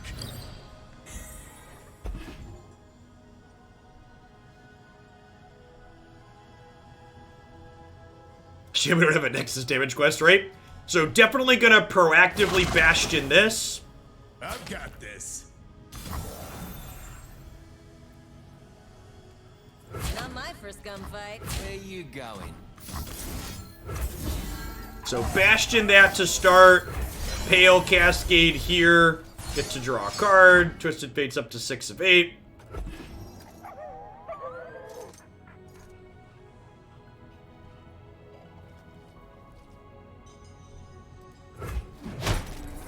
Yeah, they have Aesol as a win con. They also had Star Spring in the last game that we played, which is interesting.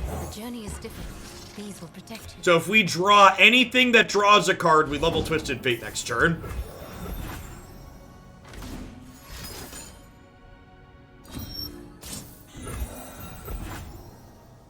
I'm supposed to play that on, actually.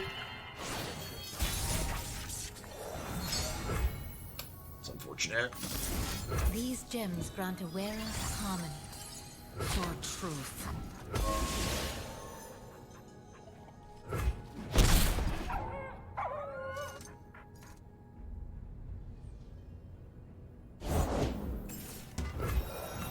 Light flowers upon my blade.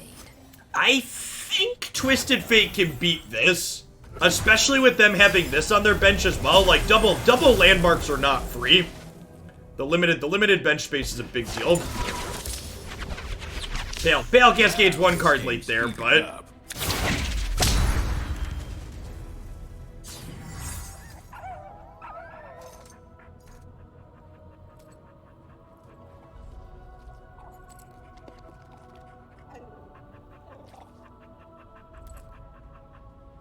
Twisted Fate's level up animation is one of the best in the game. Is one of the many reasons why I love this champion.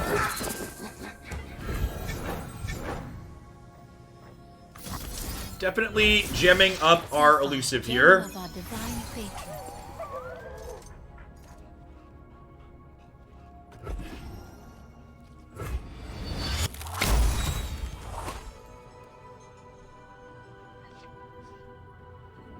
It's a great draw. Make it worth my while.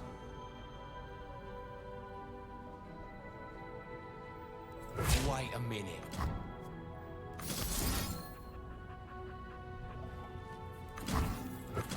If I put this here, I Pale Cascade this. This will deal 4 plus red card is 1. And then this will deal 2 plus 1 from red card plus 2 from gold cards. This will kill both of their things, assuming they have no healing. We're going to take a touch on the Overwhelm, so that's fine. Twisted Fate, for people that haven't played leveled with him, he always plays blue card, red card, gold card in order.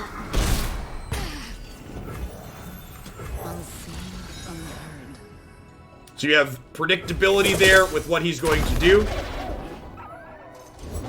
Thought me smell something. A game. Go on then. Watch the ball, folks. Easy open attacks here.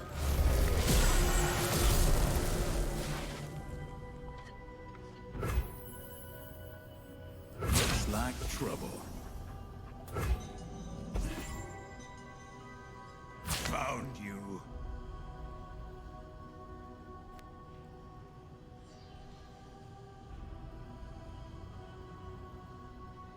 Can't hurt trolls. Found you.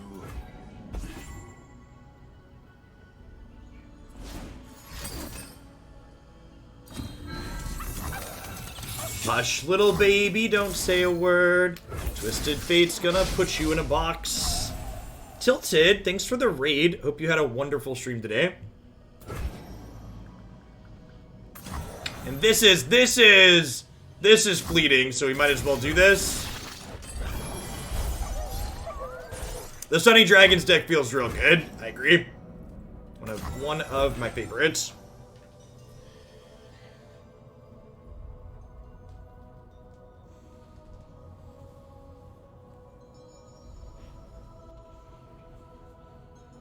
To folks coming over from Tilted's channel, we're playing some pick ban best of 3 here in Runeterra.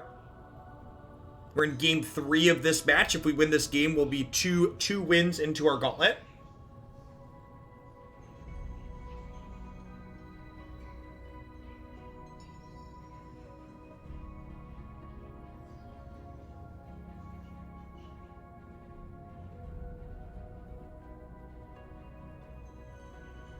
Hesitation's a tell. They're right. Could be a DC, could be a tank, could be a Twisted Fate's messing me up and I'm walking away from my computer. Hard to tell. As someone with small children, you should never assume malice when someone starts timing out. Sometimes children turn your computer off, sometimes they just demand your attention in the middle of a game. You gotta walk away. Life happens. I think people assume their opponents are tilted more often than they actually are. Usually if it's not accompanied by a bunch of emoting, it's usually appropriate to assume life happened as opposed to your opponent being upset. Yeah, exactly. If they're not spamming emotes, I think it's usually safe to assume that life happened. We've all been there. Doorbell rings, pizza in the oven is done, etc. Cat knocks your coffee cup over.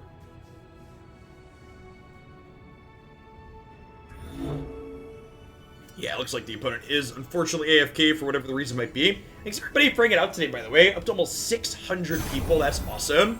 If you're new to the channel, I stream full-time here on Twitch. Runeterra is the game I stream the most of, usually 20+ hours per week. I also do a lot of single-player, story-driven variety stuff. I'm here 7 days a week doing various things. Also have a YouTube channel that I post lots of highlights on. Play pretty much all constructed here for Runeterra stuff.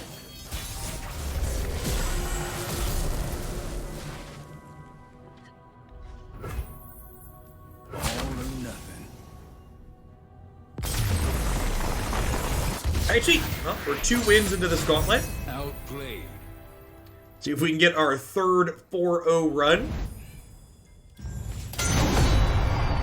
Not 4-0, third 4-win run, I should say. We've not been undefeated any of them. We've taken some losses along the way. It was my favorite set back in the day. I don't know if I explicitly had a favorite set so much as a favorite format. And, Innistrad RTR originally was one of my favorite formats. It was one that sucked me into playing competitive card games. Easy deep ban here. My decks are all, I would classify all 3 of the decks that I'm playing as mid-range decks, and the deep tends to go bigger than all of them, so we're going to get rid of that. This deck tends to be pretty aggressive, and this deck is like an aggressively slanted mid-range deck, so I think our games against these usually line up okay.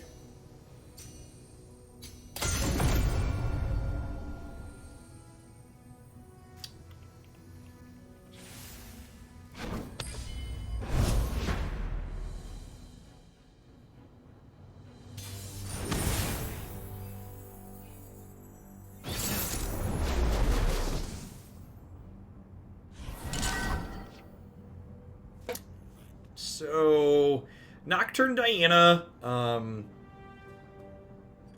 gonna mulligan these, looking for Leona, I think. I'm definitely gonna keep these cheaper Daybreak cards to try and curve into her. We'll have a Shield Bearer as well. Calling Strike and Broadback Protector are both good against something that's aggressively slanted. So, in a kind of cheeky way, Broadback Protector is actually the way that this deck levels, This is the way we level Swain most of the time. So this self-damaging itself counts as damage towards leveling Swain, which is lovely.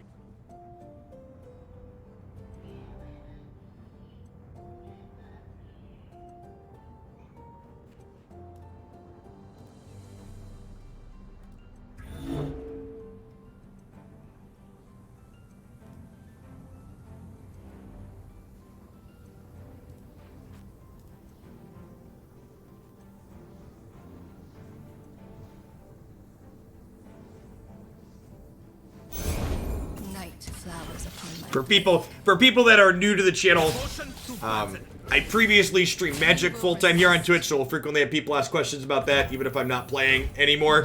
I traveled the country for many years as a professional Magic the Gathering player. I also have a master's degree in mathematics, reasonably strong statistical background, spent a couple of years as a systems analyst at a Fortune 50 company. Spent some years adjuncting, teaching mathematics courses at some colleges and universities in the area where I live, and now I'm a full-time meme here on Twitch. Yikes. That's gonna hurt. Okay, I think it's easy meteor shower here. Her radiant blessing. We have to take one hit here, but this will heal us back a little bit.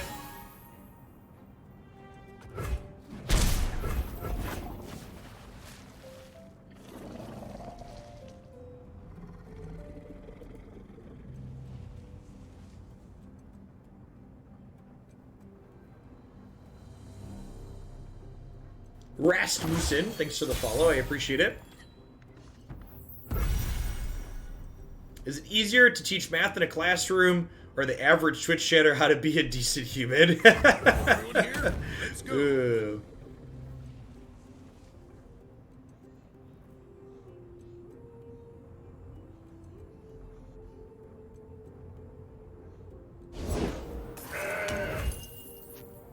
I think one of my favorite, perhaps saddest stories from my time spent teaching in college and university was one of the things that definitely pushed me towards we probably need student loan forgiveness in the United States, even though I personally don't have student loans, is I taught a class called finite mathematics, which, if people aren't familiar with that, it ranges from basically everyday math to different discrete math topics. And one of the things they literally cover in that class is simple and compound interest, and just like the number of 18 and 19-year-olds that like had student loans that like were cost more than the house that I live in right now, that didn't understand how interest worked. It's just like, oh, you poor souls were sold something that you just have no idea about. You were very obviously sold something that that was essentially scammed on you. Believe or burn. It always like, as someone who this is the second house that my wife and I have owned. We sold the old one before we bought this one, obviously, but like the amount of paperwork and stuff that goes into getting a home mortgage compared to the amount of paperwork that goes into getting a student loan is just like night and day different. It's disgusting. Sunlight guide you, my brethren.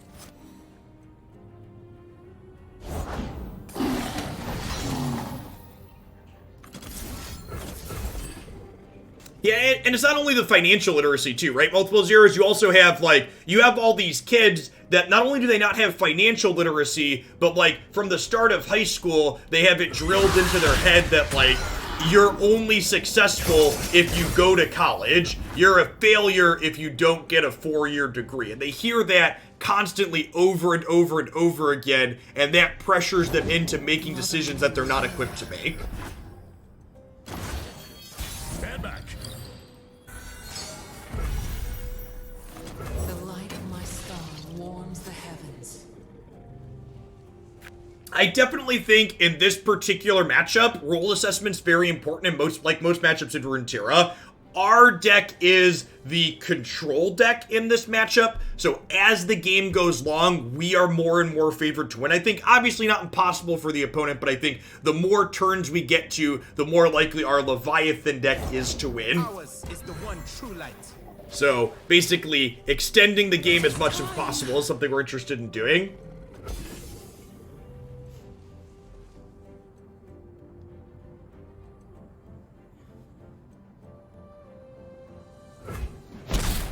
The parents manage the financial stuff for their kids, at least for college. A lot of children aren't fortunate enough to have parents who understand the systems to help them make good decisions. Ideally, everybody would be privileged enough to have that, but not everybody does. You know, there's a lot of people who are still today, just first generation college students, right? And their parents just don't understand the systems that their kids need to navigate. Having resources like that is a privilege. Stay strong.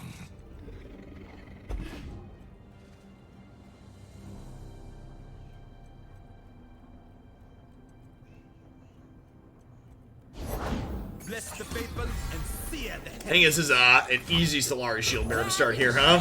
Sunlight. Get that fat bottom into play. Never the cost. punish transgressions.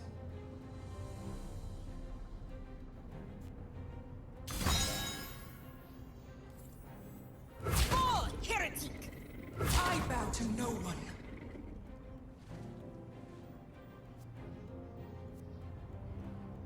Back, heretic.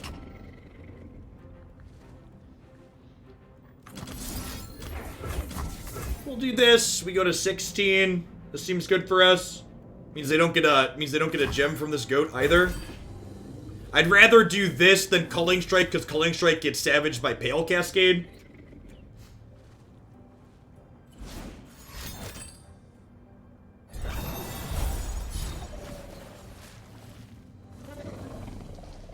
I mean, I'm not even talking about parents having money to pay for their kids' colleges, target dummy. I'm just talking about parents having the knowledge of how to navigate the college system to be able to even help their kids find scholarships or make good decisions on what's a loan worth taking out and what isn't. Like that part of it, even a lot of people don't have.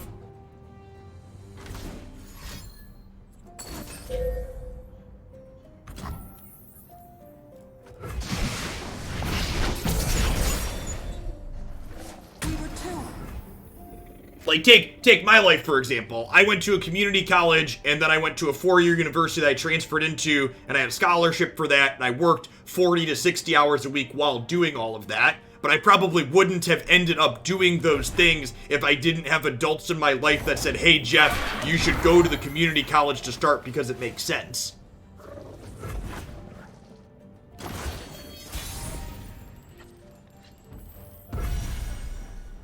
Alright, I think with this straw, we're gonna go ahead and Meteor Shower this turn, so we get, like, Meteor Shower this, as opposed to getting Leviathan down right away. Our Swain is already leveled up on the back of our Troll, which is nice.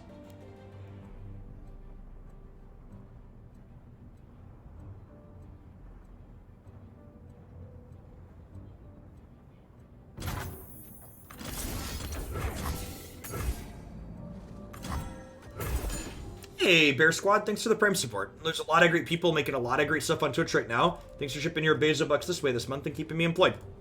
Wouldn't be here without folks like you.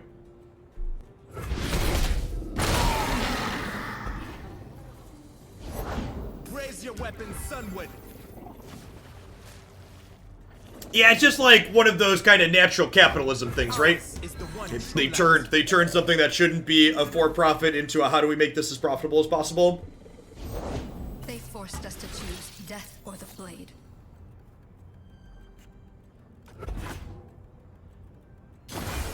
Just passing here. And again, like, they have 4 cards in hand, but, like, 2 are these Dusk Petals. Right, Stalking Shadows is pretty good, but, like, this Leviathan plus Swain is going to be worth a lot here. Which probably, Nocturne's probably one of their best draws at this point. And even then I'm in an okay spot, I think.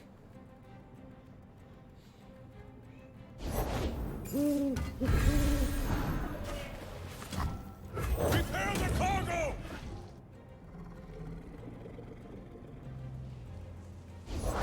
Burn in the light of our justice, Yari. You are blind to think that you know justice. Did I just die by mistake? This is putting me to 1, right?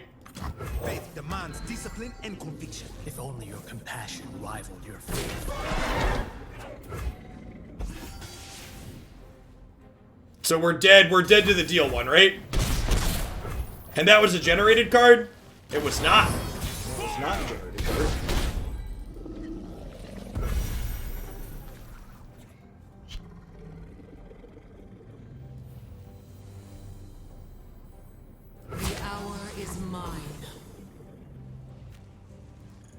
No mercy for heretics. You cannot hold us down. You won't stop us.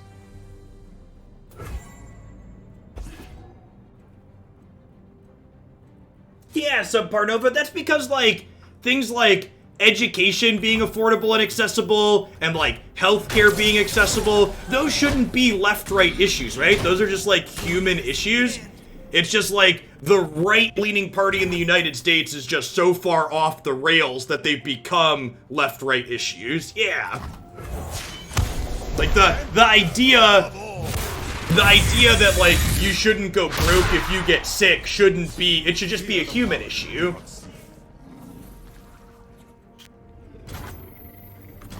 Our sun will not set today. That's a good one to get at random. And now that we went up to 5 here, my opponent's archetype does not have a lot of traditional reach. With Boat plus Swain, this game's likely out of reach for them. Artillery barrage! Such little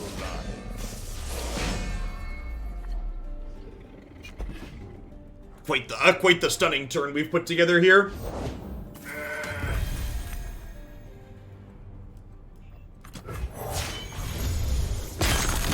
shine like the sun, you must burn like it.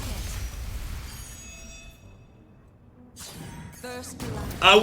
We're even insulated against atrocity with Hush, right? So like I'm just never not having Hush up for the rest of the game. The sun's splendor revealed.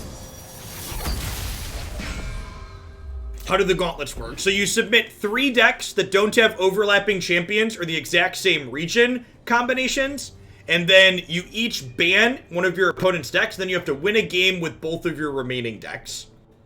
So this is actually game 3 of this set.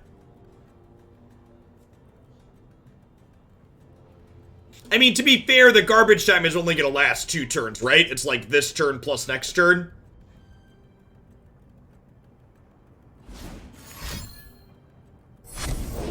Burn in the light of our justice, Ari. You are blind to think that you know justice. And then I'm going to go ahead and play this here, which will stun the Cygnus off of this.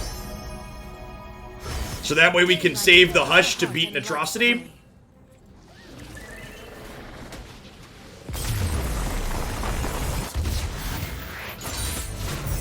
Soul Invictus. Soul Invictus. That's really sad and frustrating, Engineer. My friend caught and beat COVID between him and his 4 family members that caught it, and they have full coverage with health insurance. They will never be able to pay off that debt. Oh, that was game 1. All the matches blur. Right, we finished the last match. That was game 1. Okay, so good example of how the gauntlets worked. I banned this deck. They banned this deck. I've won with this deck. So now they have to beat my remaining deck here with both of these decks. So I get 2 shots against these 2 different decks to win this match now.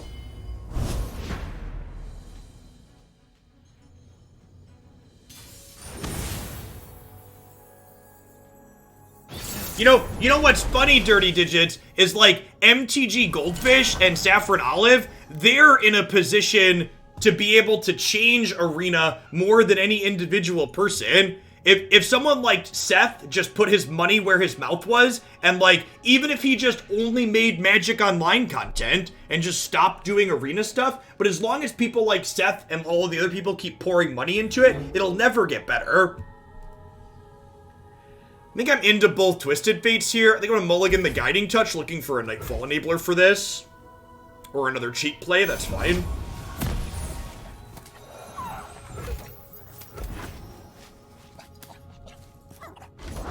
You know, I've talked about this before, but I really feel like Runeterra nailed their multi-deck format structure. They found this really perfect mix, I think, of you have to play 3 different decks, but you also aren't locked out of playing things that you like.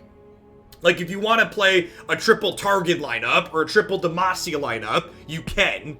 If you love single combat or Pale Cascade or a particular spell, you can play that in every one of your decks still. Her flowers bring the moonlight with them.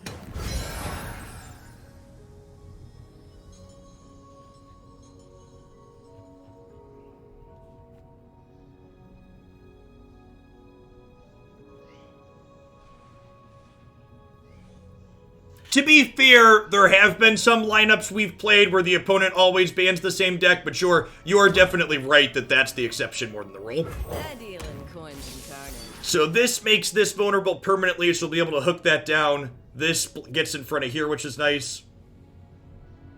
Correct. Yeah, the weird unified formats in Magic were always god-awful. Hated them. Whereas, like, this is, like, a really elegant way to do it.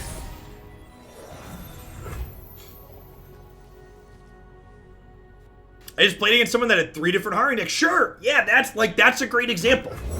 Like, that's great. I love it. The community multi-deck formats in comparison, I got invited to a community-run tournament before this format came out, and I ended up not playing in it because their deck restrictions were too extreme. You couldn't overlap regions at all, and it just wasn't fun for me to have to try and do that. Bless the faithful and fear the heretics. This attack is like technically free, right? I think we bump this into here so that way red card can kill this next turn.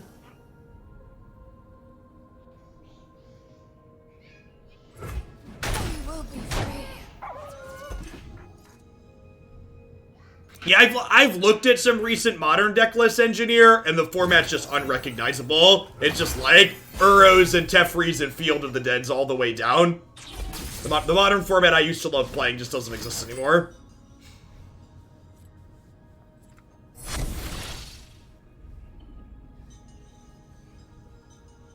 Which is great in a way. Cosmic had tweeted something about a lot of people are unhappy with Hearthstone right now too, apparently. And, you know, if Teferi Time Raveler had never existed, I probably would have never tried Runeterra. And it's genuinely just the best card game I've ever played. So, like, you know, when a door closes, a window opens a lot of the time. Deal me in. Who says I don't share?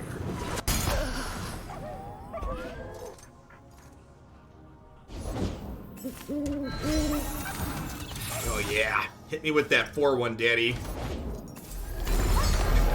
Yikes.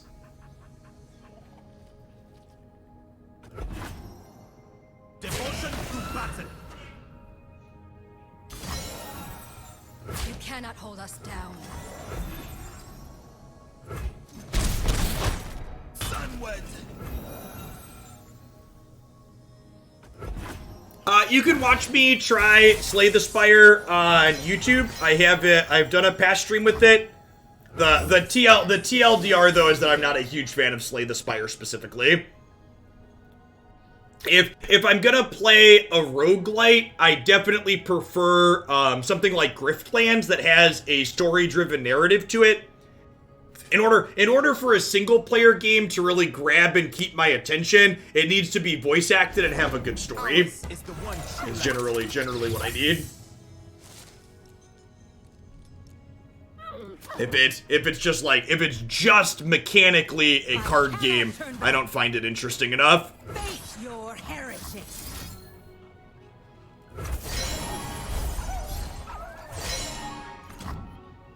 Oh, tomorrow is patch day. Someone was asking when the next patch was. It is tomorrow already, isn't it?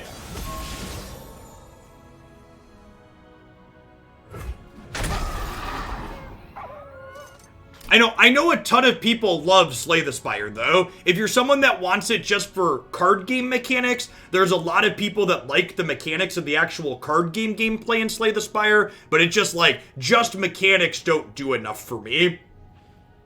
I need that extra bit of something on it for a single player game to keep my attention. Natten, thanks for the follow. I appreciate that. Welcome to Hoaglandia.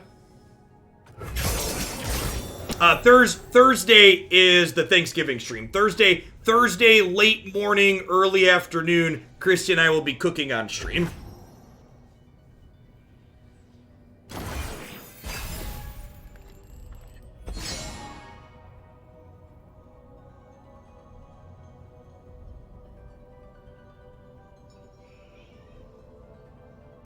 Should be fun. So Twisted Fate's at 3 of 8. So if I pick a card, plus draw one more card, he can level next turn, which is great.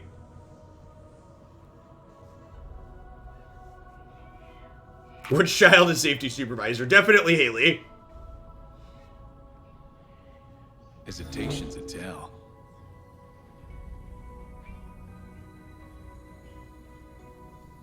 You heard Twisted Fate, opponent. He knows what you're doing. They need a Diana here to kill this. They usually don't play removal other than Diana. Nature Bodge, thanks for the follow. I appreciate that. Welcome to Hoaglandia.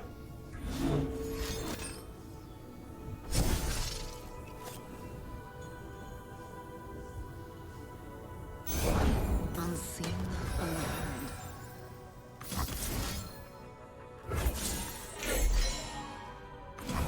It's not terrible. Just getting another body into play sounds good here.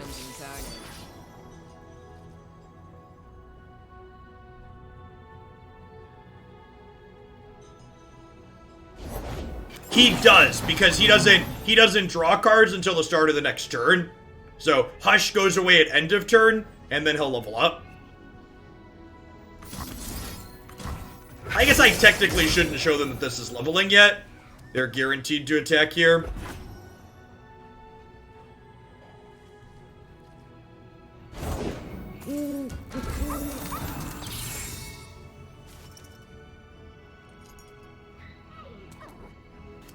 Am I gonna be dead?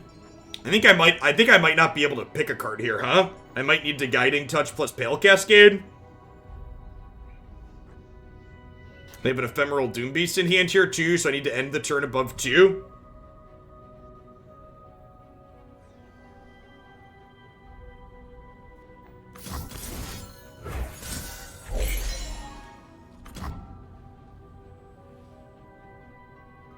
Come, a new phase awaits. If I play this, I can still level Twisted Fate next turn. Because this will be 2 plus this. And I'm taking 6 here down to 3, so I'm dead to Unspeakable Horror, but that's it.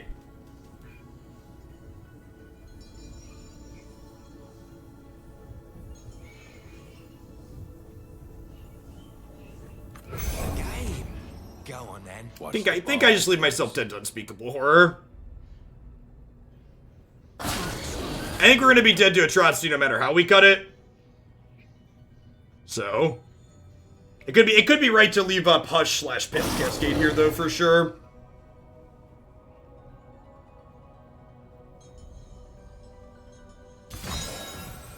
Something the matter. Not my first gunfight.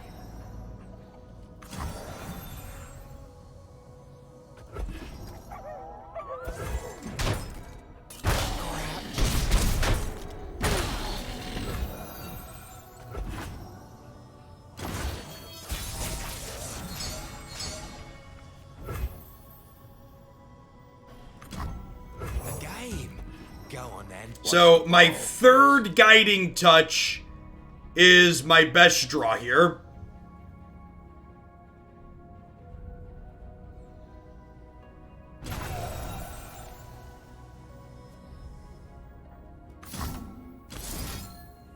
Our light grows brighter.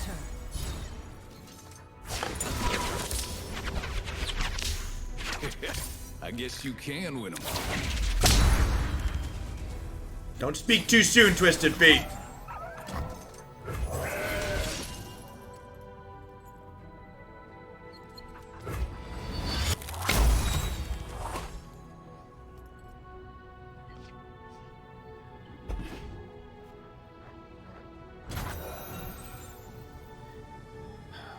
So, I think I actually don't... I think I play Dusk Petal rather than this, because I don't want to put messengers into my deck, because my best draw here is... Because my best draw here is a specific card. I don't want to dilute my deck to try and get to that card. So we'll play both of these to get both of these. That does that to their board, then we get to attack.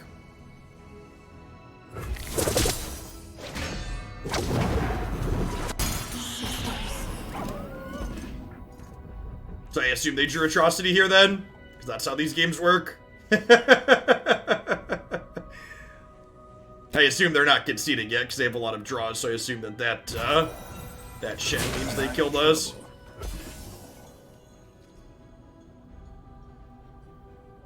Come on, out of resources. Just play your card if we're dead.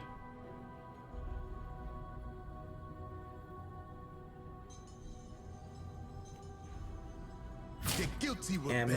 Am I dead yet? No mercy for heretics. Well, second Doom Beast doesn't do it necessarily, right? Because second Doom Beast, they can't play both of them with the triggers, right? Because it's a Nightfall trigger. And if this is a second Doom Beast, they draw a card to enable them both, I get 4 draws at a Guiding Touch next turn. So not guaranteed just dead, even if this is second Doom Beast.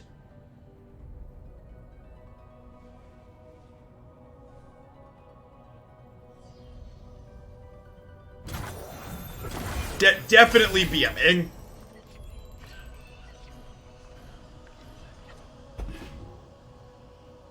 Oh, I had 5 draws, right, because I had Pool Shark too. Forgot about that.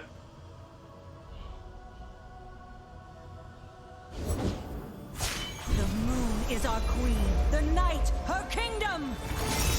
Yes, unspeakable horror and atrocity killed us there. Act of heresy. Now we're dead to Doom Beast.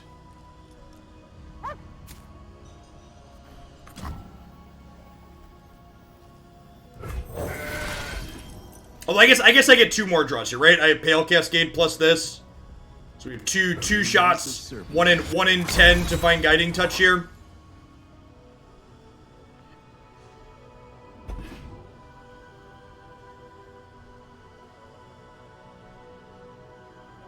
Yeah, we'll take a peek at the patch notes on stream after this match is done, which we might have a 3rd game still as a heads up. They tried to blind me with resplendence, but they could not break me.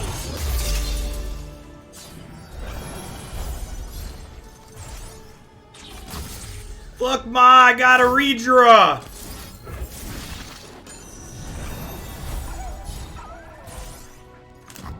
Alright, am I dead?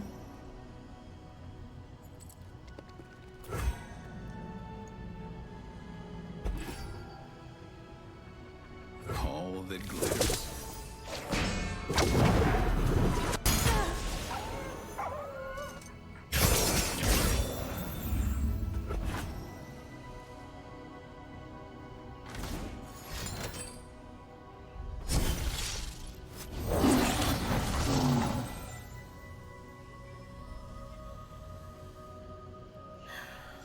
Yep.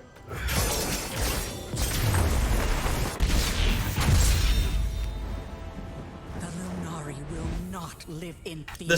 The sad part was too, if they would have, they had to get extra fortunate there, right? Because they had to explicitly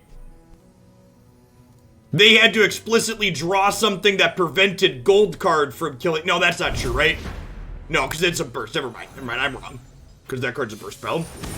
To the person in chat who just insulted my opponent, even if my opponent's being rude, don't insult them. Anything I wouldn't allow you to say about myself in my chat, you're not welcome to say about my opponent. Have a little respect. We're going to keep Lunari, Dustbringer, going to look to Mulligan for Twisted Fate, and Diana here to start.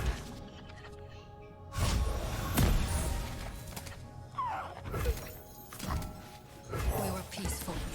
A lot of cheap units here to trade early and often is what we're looking for.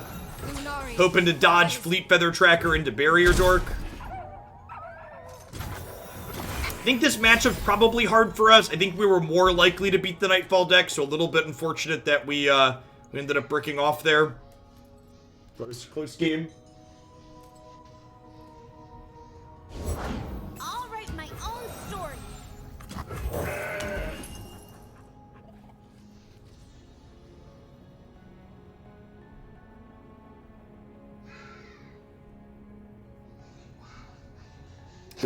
We also drew what, like 8 cards that last turn looking for our last Guiding Touch. Just missed it by this much. Let's going on, Lord? We are playing for our third win in this one. It's been a really long one, playing 3 mid-range decks. I might not make it to the Go Twisted deck today. We'll see. If we lose this match, we could technically have 2 more after this, which might end up filling my 2-hour session, my 3-hour session. It's been a lot of good games though. I like all 3 decks in our lineup, but we've gotten to play all of them so far. No prey, no pay.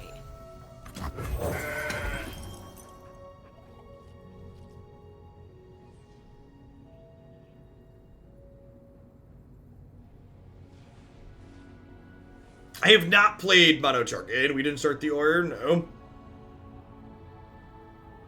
So these don't block meaningfully anyways. So I think we just attack them into their 3-1 because marking damage on her means a Diana top deck lets us kill her. Kicking assets. Miyaharu, thanks for the follows. Welcome to Hoaglandia. Getting to connect for 7 here feels good. Get a couple of gems.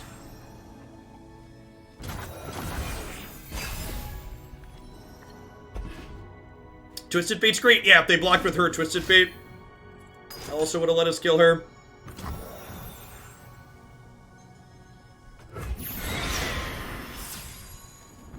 So they could have another challenger to kill this, but I think killing this before it can attack and kill both of these if Misfortune triggers is worthwhile.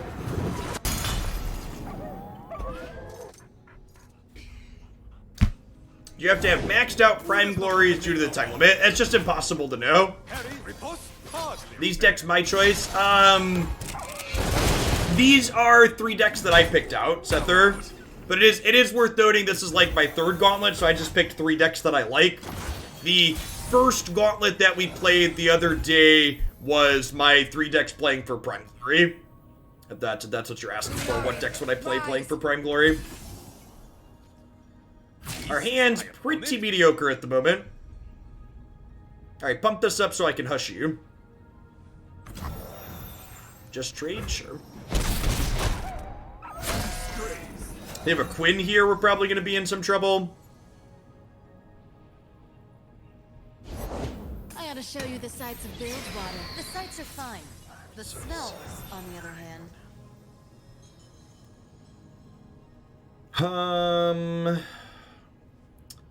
So if I pick a card, I go down to 7 cards, which means I'm going to burn a draw next turn. So I think we pick a card and we Messenger Sigil. We've got a bunch of cards in hand, but a lot of them are basically air right now, which is unfortunate.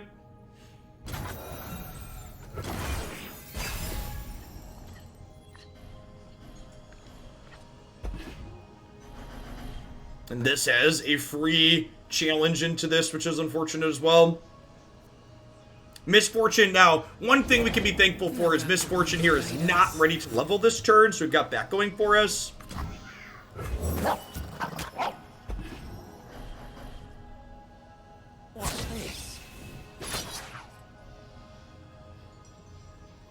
You cannot hold us down.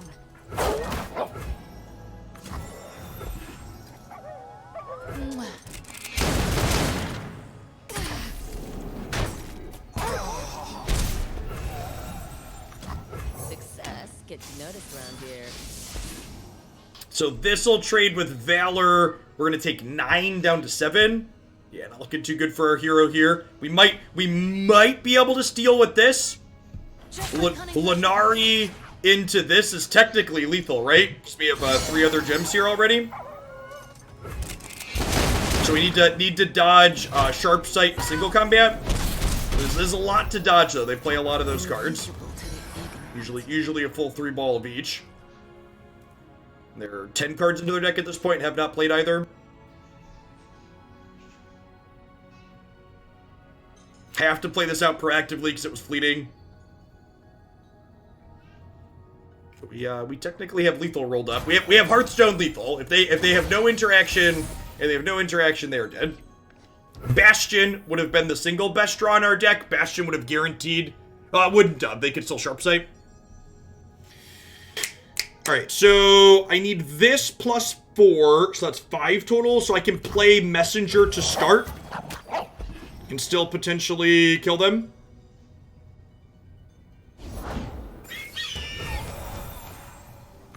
Darkness hides in my path.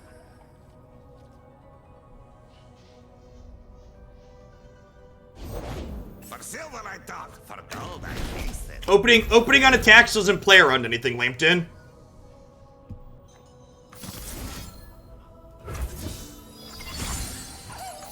What does opening on attacks play around? Can you tell me? Because I don't see it. Yeah, I can't beat sharp sight and I can't beat single combat, right? I mean, if they had rail... Wow! Stone cold nothing. Just like we drew it up, chat. Just like we drew it up. Sometimes, you know? I mean, we had two very, I mean, I was going to attack there. I was just trying to decide if I wanted to play another gem or not. But, like, we were definitely attacking. I mean, that was like, those last 2 games really showed why I love this deck, right? Like, we had 2 really close, interesting games, and I won one and they won one. Like, thin margins on both sides. Like, love it. I think I'm gonna ban the Oriental deck here, because it's probably their go-biggest deck.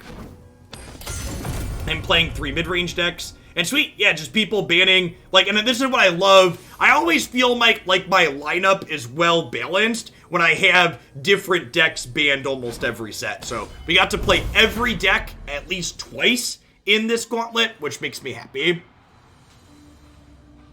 Makes me feel things.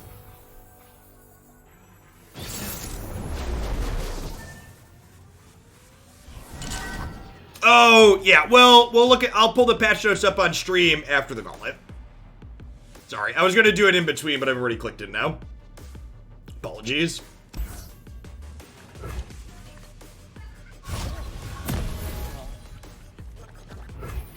Seems great. What's that noise? I must get out of here. So, Lucy and Kalista, there's a ton of different ways you can build this archetype. So we know approximately what they're doing, but not 100%. We have a rough idea, but not guarantees.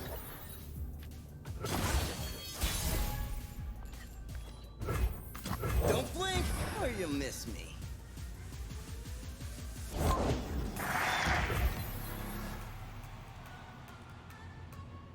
That card's annoying. I can't block those, so...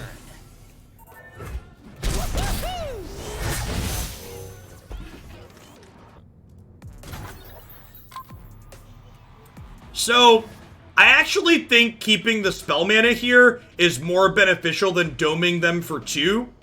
So, I'm gonna end the round here and just get rid of that, I think.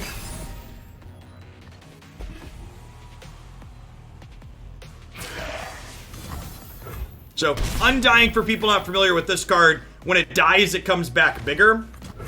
I can't block though, so we just get to run past it. Push back the darkness. Some rock got me good.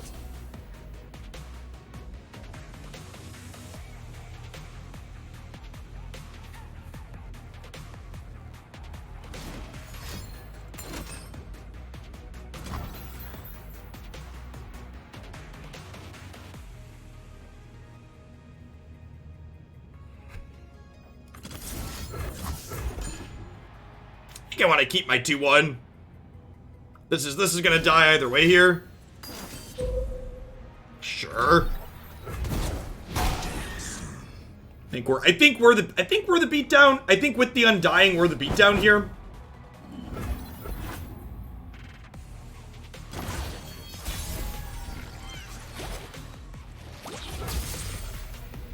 One shot, all skill.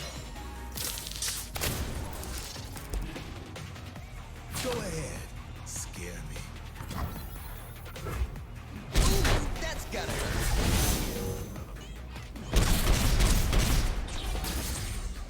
And now I think this Mystic Shot's going straight for their doom.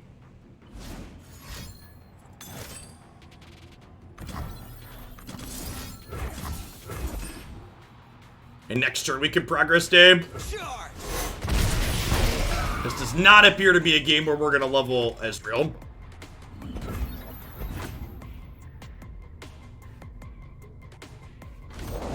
Words move hearts and armies. That's pretty good.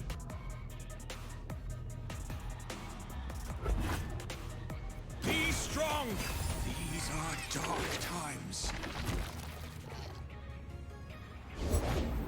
We shall not rest until all betrayers pay.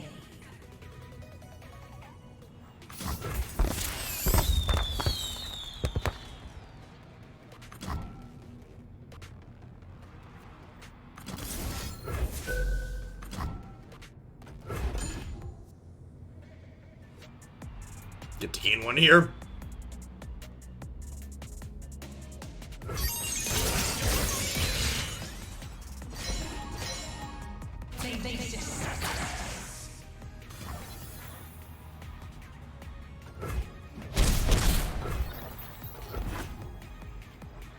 Got 3 more points of reach here. Ezreal gives us 2 more, hopefully. Watch and learn.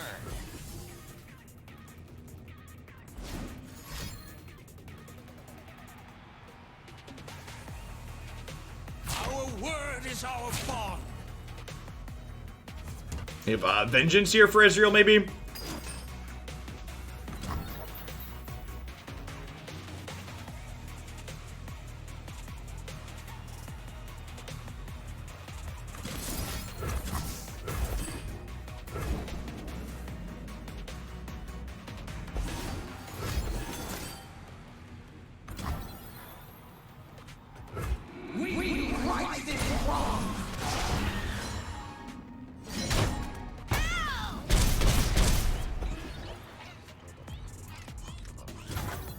I think I'm supposed to kill this.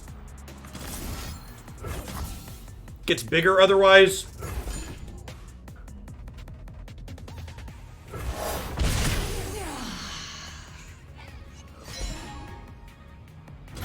Our allies did not fall in vain. Okay, that's our second copy of Go Hard. There's a chill in the air.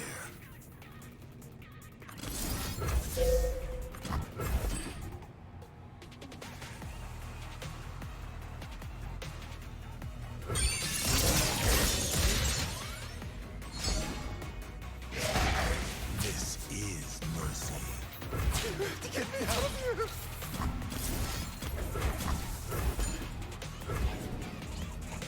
I'm blocking here in case they sharp sight this. Oh, I should block with this though, right? Because this is a spider for release. That's a mistake. Or did they think silencing healed this? Okay, not punished for my mistake here at least. I got that going for us. I pull the strings.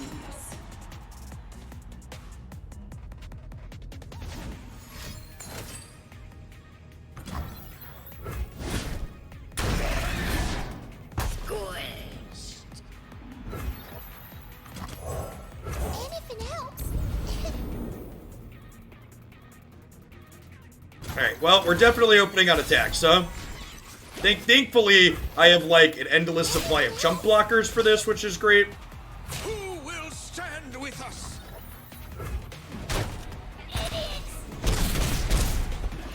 Okay, so Mystic Shot's potentially lethal.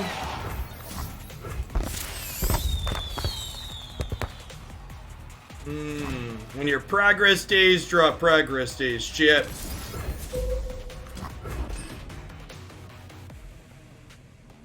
Alright, well the next Go Hard is lethal.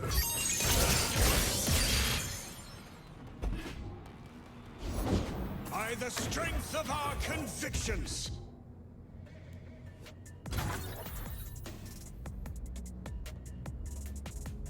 Be strong. These are dark times. In the name of the fallen! Please, I have connections!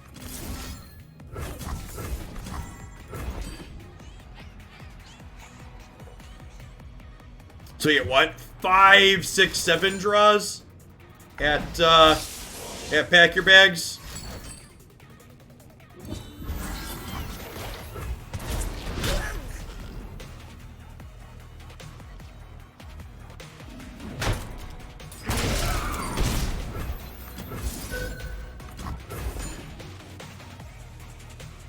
Pack your stuff up and get out!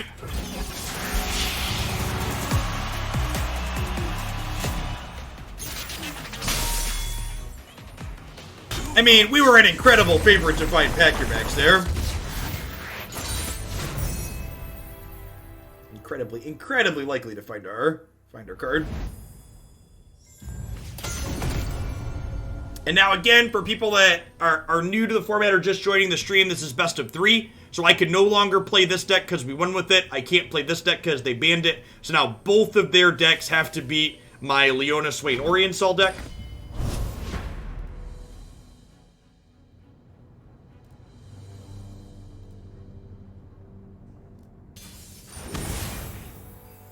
Our 2 progress days in a row of progress weekend. Asking the real questions. Asking the real questions. I'm mulligan these 2. I think I'm going to keep House Spider and Leona. Love to find some other cheap Daybreak cards for this. Not amazing, but fine. Broadback Protector feels good against aggro. Perfect.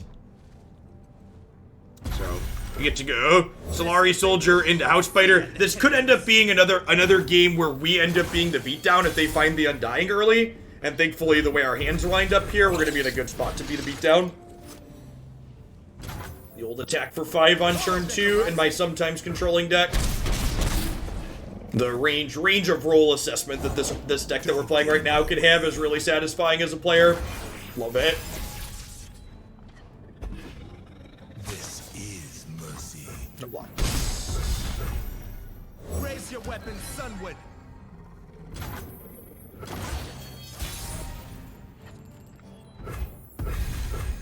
My lovely lady love. Check her out. Carry her light across the mountain.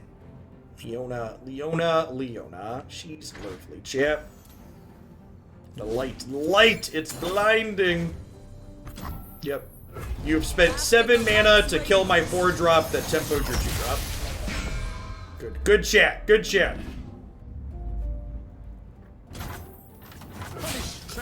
to knock them to 8 here, and then Swain with Zenith Blade could very easily close this game out.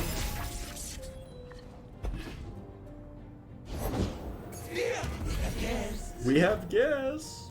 Vision to see what others cannot. Damn sea.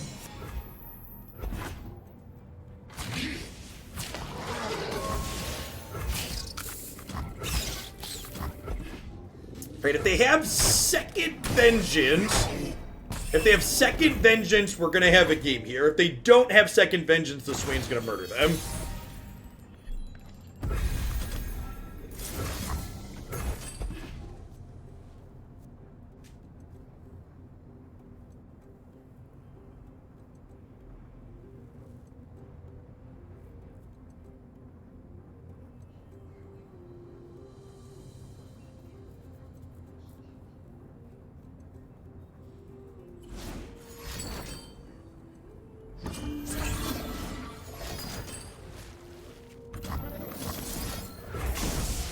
Hush, little baby, don't say a word. Swain's gonna buy you a mockingbird. Do you have another +2/+2? You do not.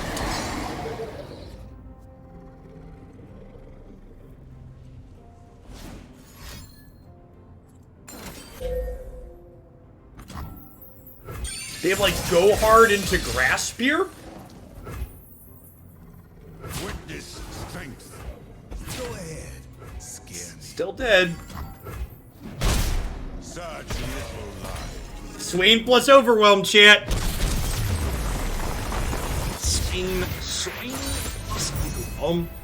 Love it.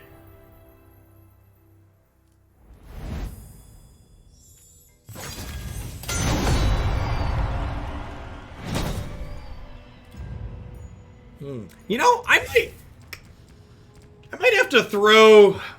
I think I might throw this Leona Swain deck up on the website. Like, I've really been impressed. I was really impressed with this in that set, and we played it. That's our third time playing it on stream. We played it in Pick Band Gauntlets twice now, and we did a full standalone set with it as well. Like, I really feel like that last game was such a good example, or the games we played in that set really showed the great example of the range that this deck has. Like that last game, for example, where we just like had this incredible beatdown with Solari Soldier into House Spider to apply a lot of pressure, but we also have games where like we're a very controlling deck that's difficult for other people to go over the top of because of our Leviathans, Orion Sol, etc. Yeah, I think so. I am missing the Prime Glories from the weeks it was Singleton, but I have four out of 5. So, yeah, that was a lot of fun. At any rate, I think I'm just gonna go ahead and end a little bit early today. Normally I go till 1 o'clock. However, that Pick Band Gauntlet lasted over 2.5 hours. Thanks everybody for hanging out today. We had a bunch of new follows. Oh, let's do patch notes. Let's do patch notes before I sign off. That's perfect. That'll